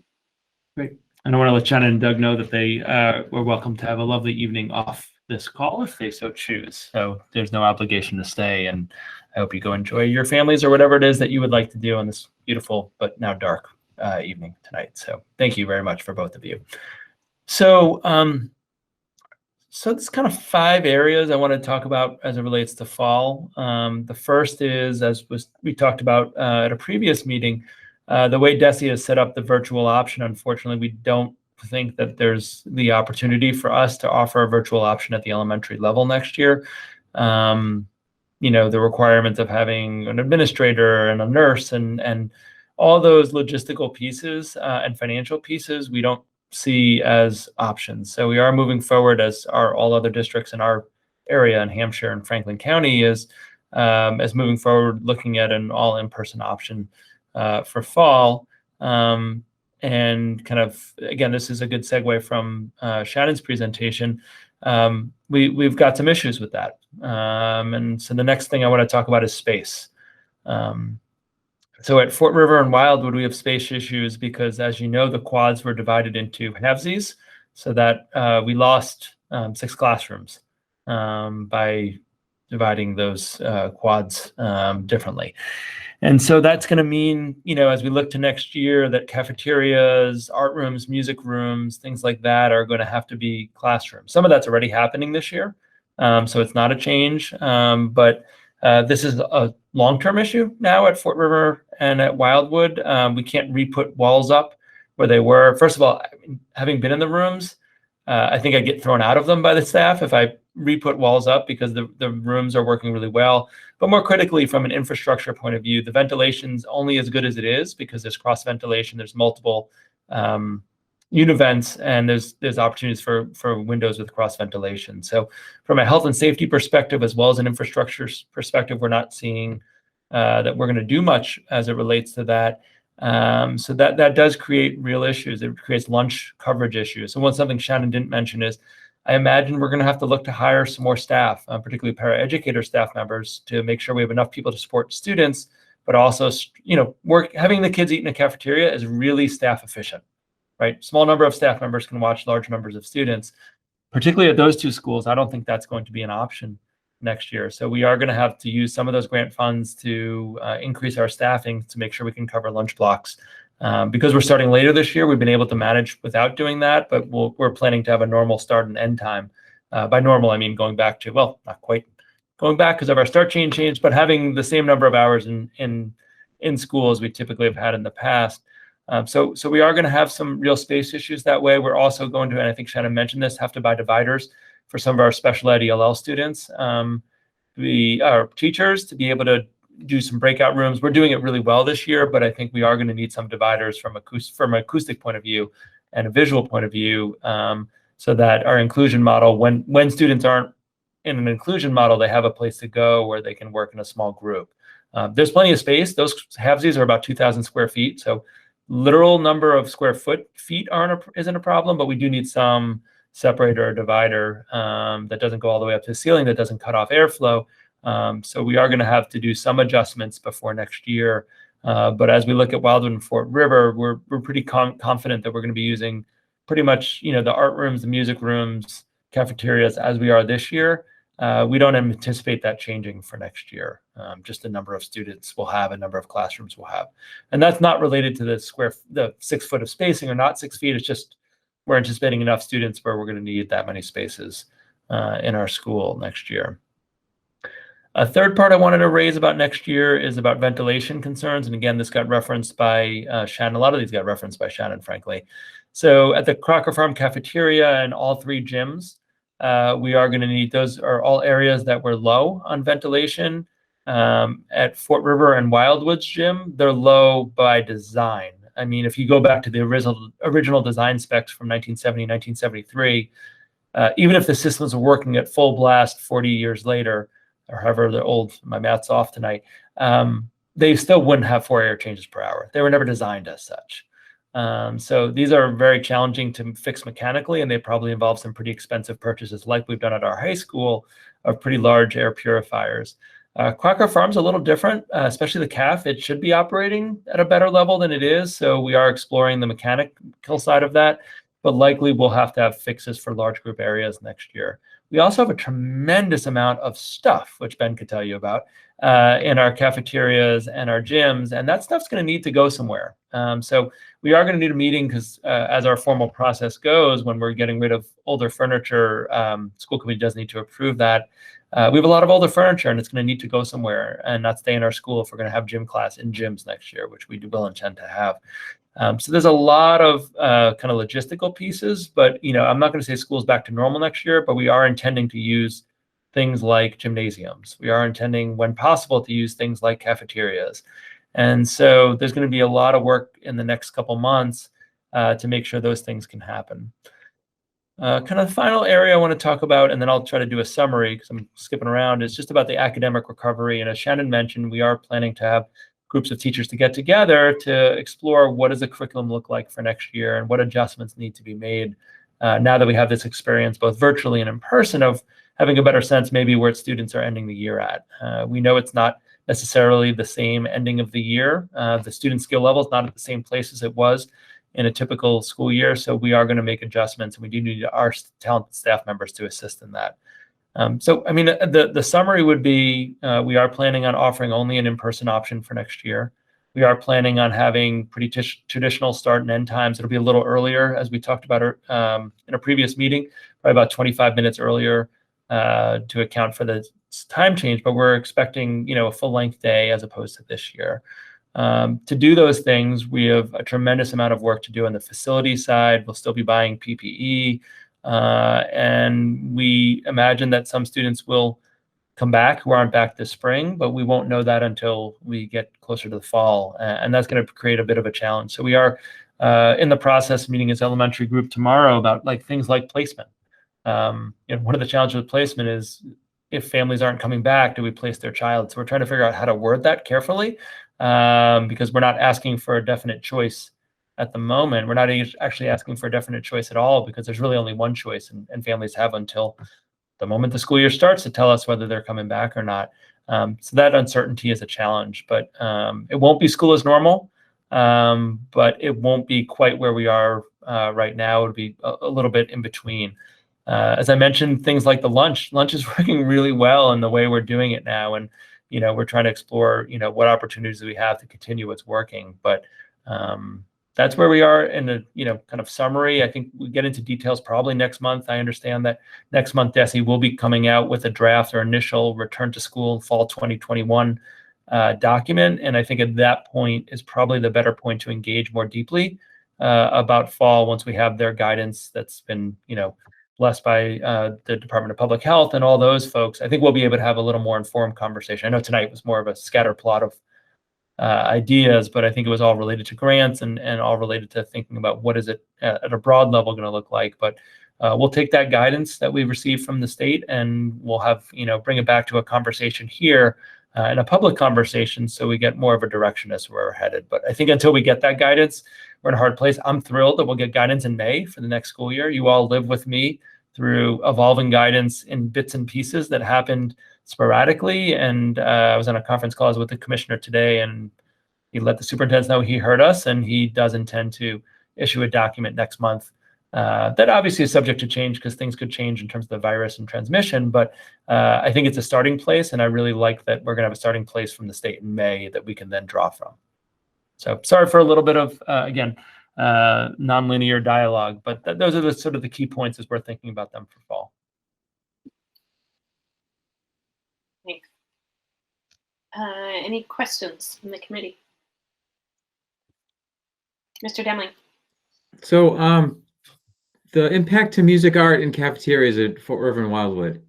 So correct me if I'm wrong. So we can't just re-quad because of the ventilation issue. It's not a matter of 6 feet versus 3 feet. It's the ventilation issue. So the implication then, and again, correct me if I'm wrong on this, is that until we replace Fort River or replace Fort River and Wildwood with something new, which is a minimum number of years from now, hopefully on the minimumer side of the street, then all students are going to be eating lunch in their classrooms and having art and music like in some kind of a brought to them setting. Is that correct? Yeah, I can't predict enrollments, but I think that's a realistic possibility, right? That the current model of not using cafeterias for things like classroom spaces or auxiliary spaces for specialized programs and not for main cafeterias. If our enrollment holds, I think that's likely the case. I would say at Crocker Farm, some of the specialized spaces like those, that would operate the same just because of space and less about distancing. I guess it's more about distancing at Crocker Farm. But at Fort River and Wildwood, it's probably unlikely to make a difference just because we lost 6 classroom spaces when we dequadded. That's accurate. So building on that comment, this is cart before the horse because the decision hasn't been made by the regional school committee about the middle school grade span. But how does sort of a possible or potential move of 6th grade impact sort of those 2 schools and the use of space? It's interesting. I had not thought of that at all. So my quick back of the envelope math is that would make a difference actually in opening up multiple spaces at those sites, at least 2 or 3, and whether those end up being cafeterias or music and art spaces, that would be a decision we could encounter. But it would make a difference, and that's not, I'm not talking at all educational value, not value. And I know you're not asking with that lens, but literally from an infrastructure point of view, yeah, if we had 1 less grade level, and I won't pick on 6th grade, it could be kindergarten and go somewhere or whatever, at a different site, that would open up the space for more dedicated spaces for those specials or cafeteria spaces to be used as cafeteria spaces. There's absolutely, and again, it's all enrollment dependent, and that's why it's not that I'm trying to be difficult. It's why I'm hedging is what we learned this year is it's really hard to predict enrollment, and I don't think that's going to change as much for next year in terms of the challenges of predicting it. Ms. Spitzer. We were on the same wavelength. And I apologize. My internet dropped, and so I missed the end of your comments and the beginning of Mr. Demling's comments. So if I'm saying something that's been said before, I apologize. So the space issue is what makes me the most concerned about next year. I'm hopeful just because of, knowing the families I know who chose to continue to stay remote. A lot of them, it wasn't so much that they're particularly concerned about the safety of the students. So I'm sure that's a real valid concern for a lot of families in the district. This is totally anecdotal, but a lot of them were looking that they'd gotten in a rhythm. They wanted to stay in that rhythm, and they were planning on coming back next year. So I think it's real that we're going to have kids who are choosing to stay home, who have, family members or their own medical needs. And I think that's a really valid choice. But I think anecdotally, a lot of the families who are staying home are just, they got in a rhythm. Remote learning was working for them, and they're going to continue doing it. So one question I have about the impact of this is if somebody did choose, just trying to think through the budgetary implications. If I heard you say that other districts other schools in our area are also choosing not to do this virtual option because of the requirements. Is that true for the charter schools as well? And are there existing virtual charter schools that we might be seeing kids move? I'm just trying to think of where these, some might choose to homeschool, some might choose maybe private schools that for whatever reason feel like a better fit. And then some might choose the charter school option. It feels to me like the charter school option financially might be the one that hits us the hardest. And then I have the space question. I was also thinking, because when we were way back in the summer, we were talking about problems around Crocker Farm actually being the school, and we were talking about moving some of those kids to the middle school. So I had the same thought of this intersection between the middle school conversation and the space issues. But the other thing that I thought of was I spent several years as a kid in Amherst, both at Crocker Farm, and then I think it was at the middle school in trailer classrooms. And Mr. Dumling's comment about I don't think it would make sense to make that type of investment if it's a year, but if it's going to be a long-term thing and it's going to have an impact on the ability of us to deliver, I'm thinking about instrumental classes or things like that might need extra space. Would it be worth looking at using some of this? I know this seems like the perfect thing to be using some of this grant, federal money on. So those are my two big reactions to what you shared. Yeah, so if Crocker Farm, it really depends on the spacing. With the CDC and the state changing the guideline from 6 feet to 3 feet, that potentially makes space less of an issue at Crocker Farm specifically. But I think the point's well taken regardless. And it's fascinating about the trailers. You know, I mean, I do think, you know, thing I learned when we looked at this a while ago for some other reason, they're way more expensive than you think. Or I thought, I shouldn't say you, but they're way more expensive than I thought. About getting them there and using them and hooking them up so that they have like things like electricity. It may be something worth looking into. And you're right that we have grant money and you know, this would be an eligible expense. And you're right that it's, you know, probably best case scenario is we're 4 years away from a newer renovated school. So it's not a 1 year problem, to your point. So that is something that when we come back to this in May, perhaps we should be having more active conversations about. You know, unfortunately, we had some at Marks Meadow. They're no longer with us. Those trailers are gone, but I was in them when I never worked at Marks Meadow, but when I was working in the district office, I was in them. They were perfectly suitable for instruction. So, you know, it does feel like we're going from this place a couple years ago where we had excess space in the district to now we're like an overcrowded school where the music and art may be on a cart. And, you know, it's a very strange phenomenon. And I think it comes to when we're going to have competing demands for that those grant funds, is this more important than some other things? And I think that's the conversation, like we talked about earlier, we want to continue to have. You know, would it be better to have music and art have their own classrooms? Yes. What about this other need? Like, you know, if it is the case that we're able to use it to the stimulus funds to support our budget, right? Where's that line, and what do we value? I'm not making a value judgment on it. I think it just should be a public dialogue and conversation over time.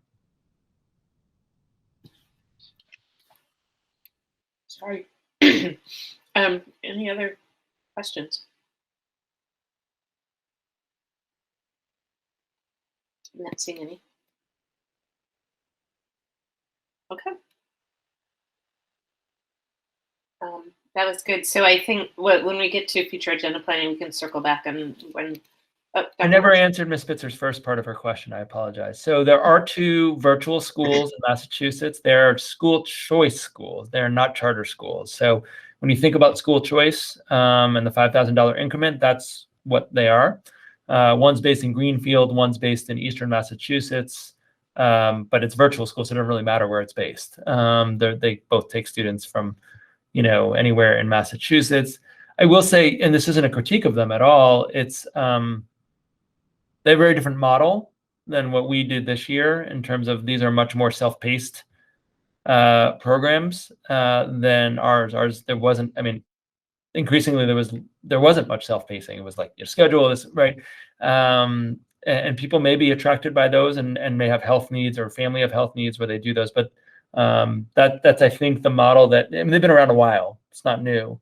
But I think for families who may make a choice for any number of reasons, it's likely that those would be the options that families would choose because they're not, you know, thrown together like ours was, and maybe perhaps other charter schools. These are, you know, longstanding, and I'm not advertising for them, but they've been around a while. They're pretty mature schools that way, but they're school choice, not charter. Sorry, I forgot that first part of your question. I didn't realize they were school choice, so that's helpful. Thank you. Great. If there's no more questions, then we will move on to our next topic, which is the timeline for superintendent evaluation.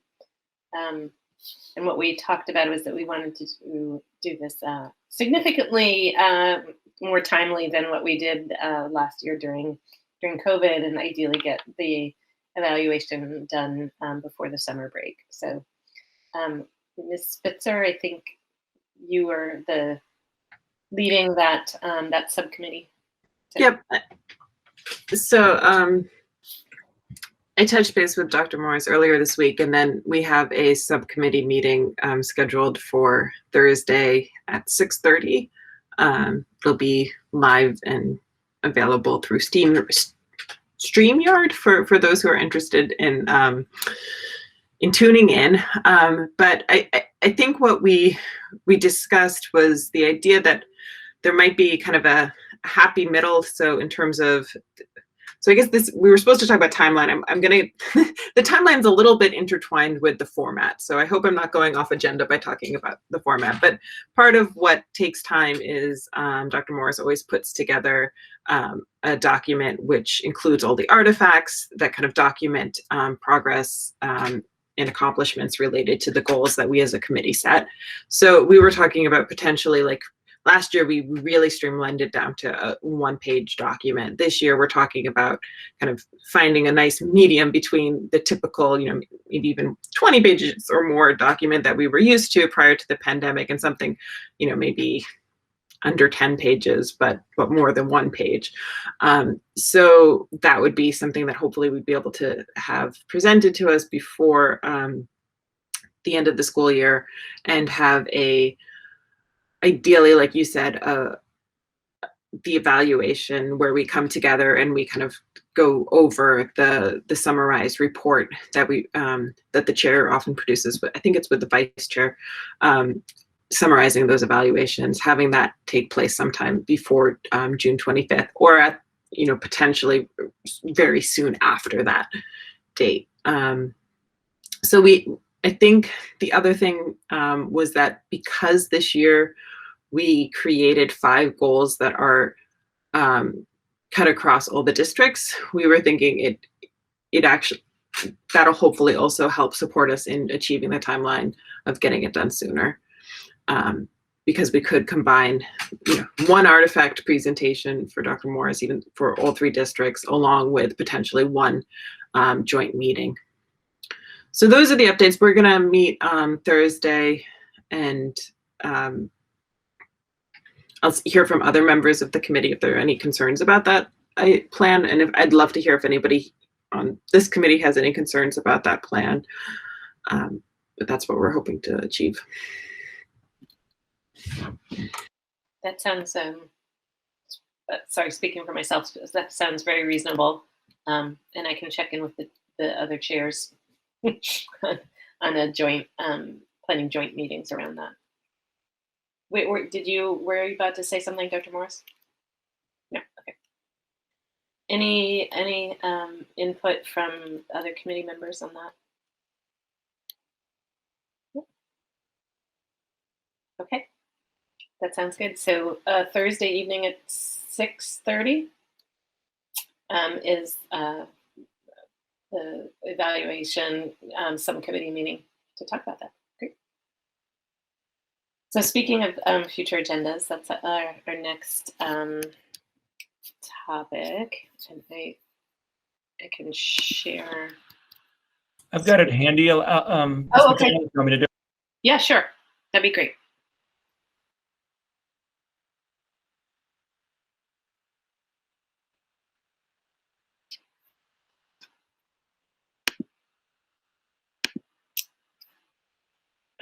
Excellent. So we are meeting again on May 11th. And right now, so the regional school committee is going to be meeting next week. That agenda is yet to be drafted and published, but that will be coming out Thursday or Friday. The Amherst meeting is May 11th. We wanted to come back on the sibling policy for students in specialized programs. So based on our policy change on the Caminantes program, we wanted to have a discussion about that, about whether we wanted to make changes there. Crocker Farm long-term capital planning, preschool planning, pending the discussion that's going to be happening at the region. There may be a desire to have sort of the middle school grade span discussion at the Amherst committee. And principal search and superintendent evaluation timeline. It's a packed meeting.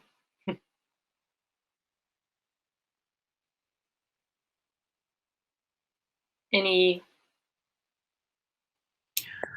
input on that? Yeah, Ms. Fisser? I'm just curious about if this May 11th meeting, are we back to having one meeting a month? So will we just have this May 11th meeting, then a June meeting, and then that's it? That's the goal, is to try to, Mhm. as I think Mr. Demling's words, wean us off of the every week meetings and sort of back to our more normalized schedule.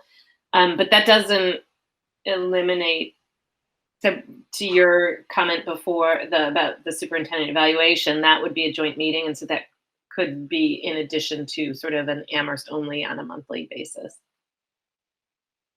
I'm just thinking I want to make sure we have an opportunity to look at the is the instrument the right word? The traditionally we have all had a chance to review the SurveyMonkey doc. I'll just use that term, instrument, the superintendent's evaluation instrument. So he produces the artifacts. We have an instrument where we provide feedback. We've normally shared that with the committee prior to having the presentation of the artifacts. So I'm wondering if maybe instead of discussing the timeline again there, maybe we could have a goal of also having the artifact available to share. Or not the artifact, sorry, the instrument. You referred to The instrument. SurveyMonkey evaluation document. Yeah. And if that doesn't work, I mean, if it's the kind of thing that you share, that it's shared out ahead of time and we're just reviewing and voting on it, we could absolutely tack that on as an Amherst only topic on the night that the region's meeting. I'm proposing that. I'm assuming folks are okay with that. Since, okay. Yep. Okay. And oops, I lost my agenda. Great. So next we have warrant report, and I do have a bunch. I'm going to apologize. You can hear my voice a lot right now because it's been a while. Let me get to them. Okay, so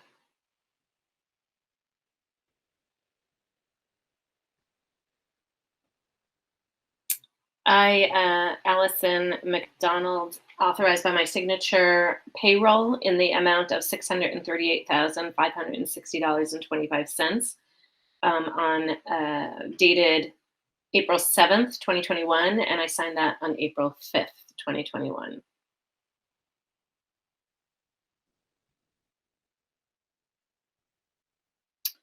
I authorized by my signature to payables in the amount of $35,817.66 for a warrant dated April 9th, 2021. This includes general fund expenses of $25,996.77, revolving fund expenses of $100, grant fund expenses of $108.34, CARES Act fund of $2,337.50, behavioral mental health funds of $7,090.89, and a gift to the school of $184.16, and I signed that on April 10th.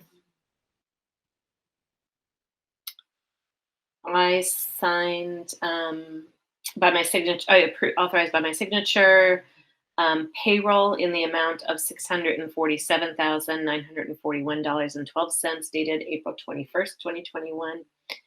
And I signed that on April 10th, 2021. Oops, sorry, that was incorrect. I signed that on April 20th. Come back to that one.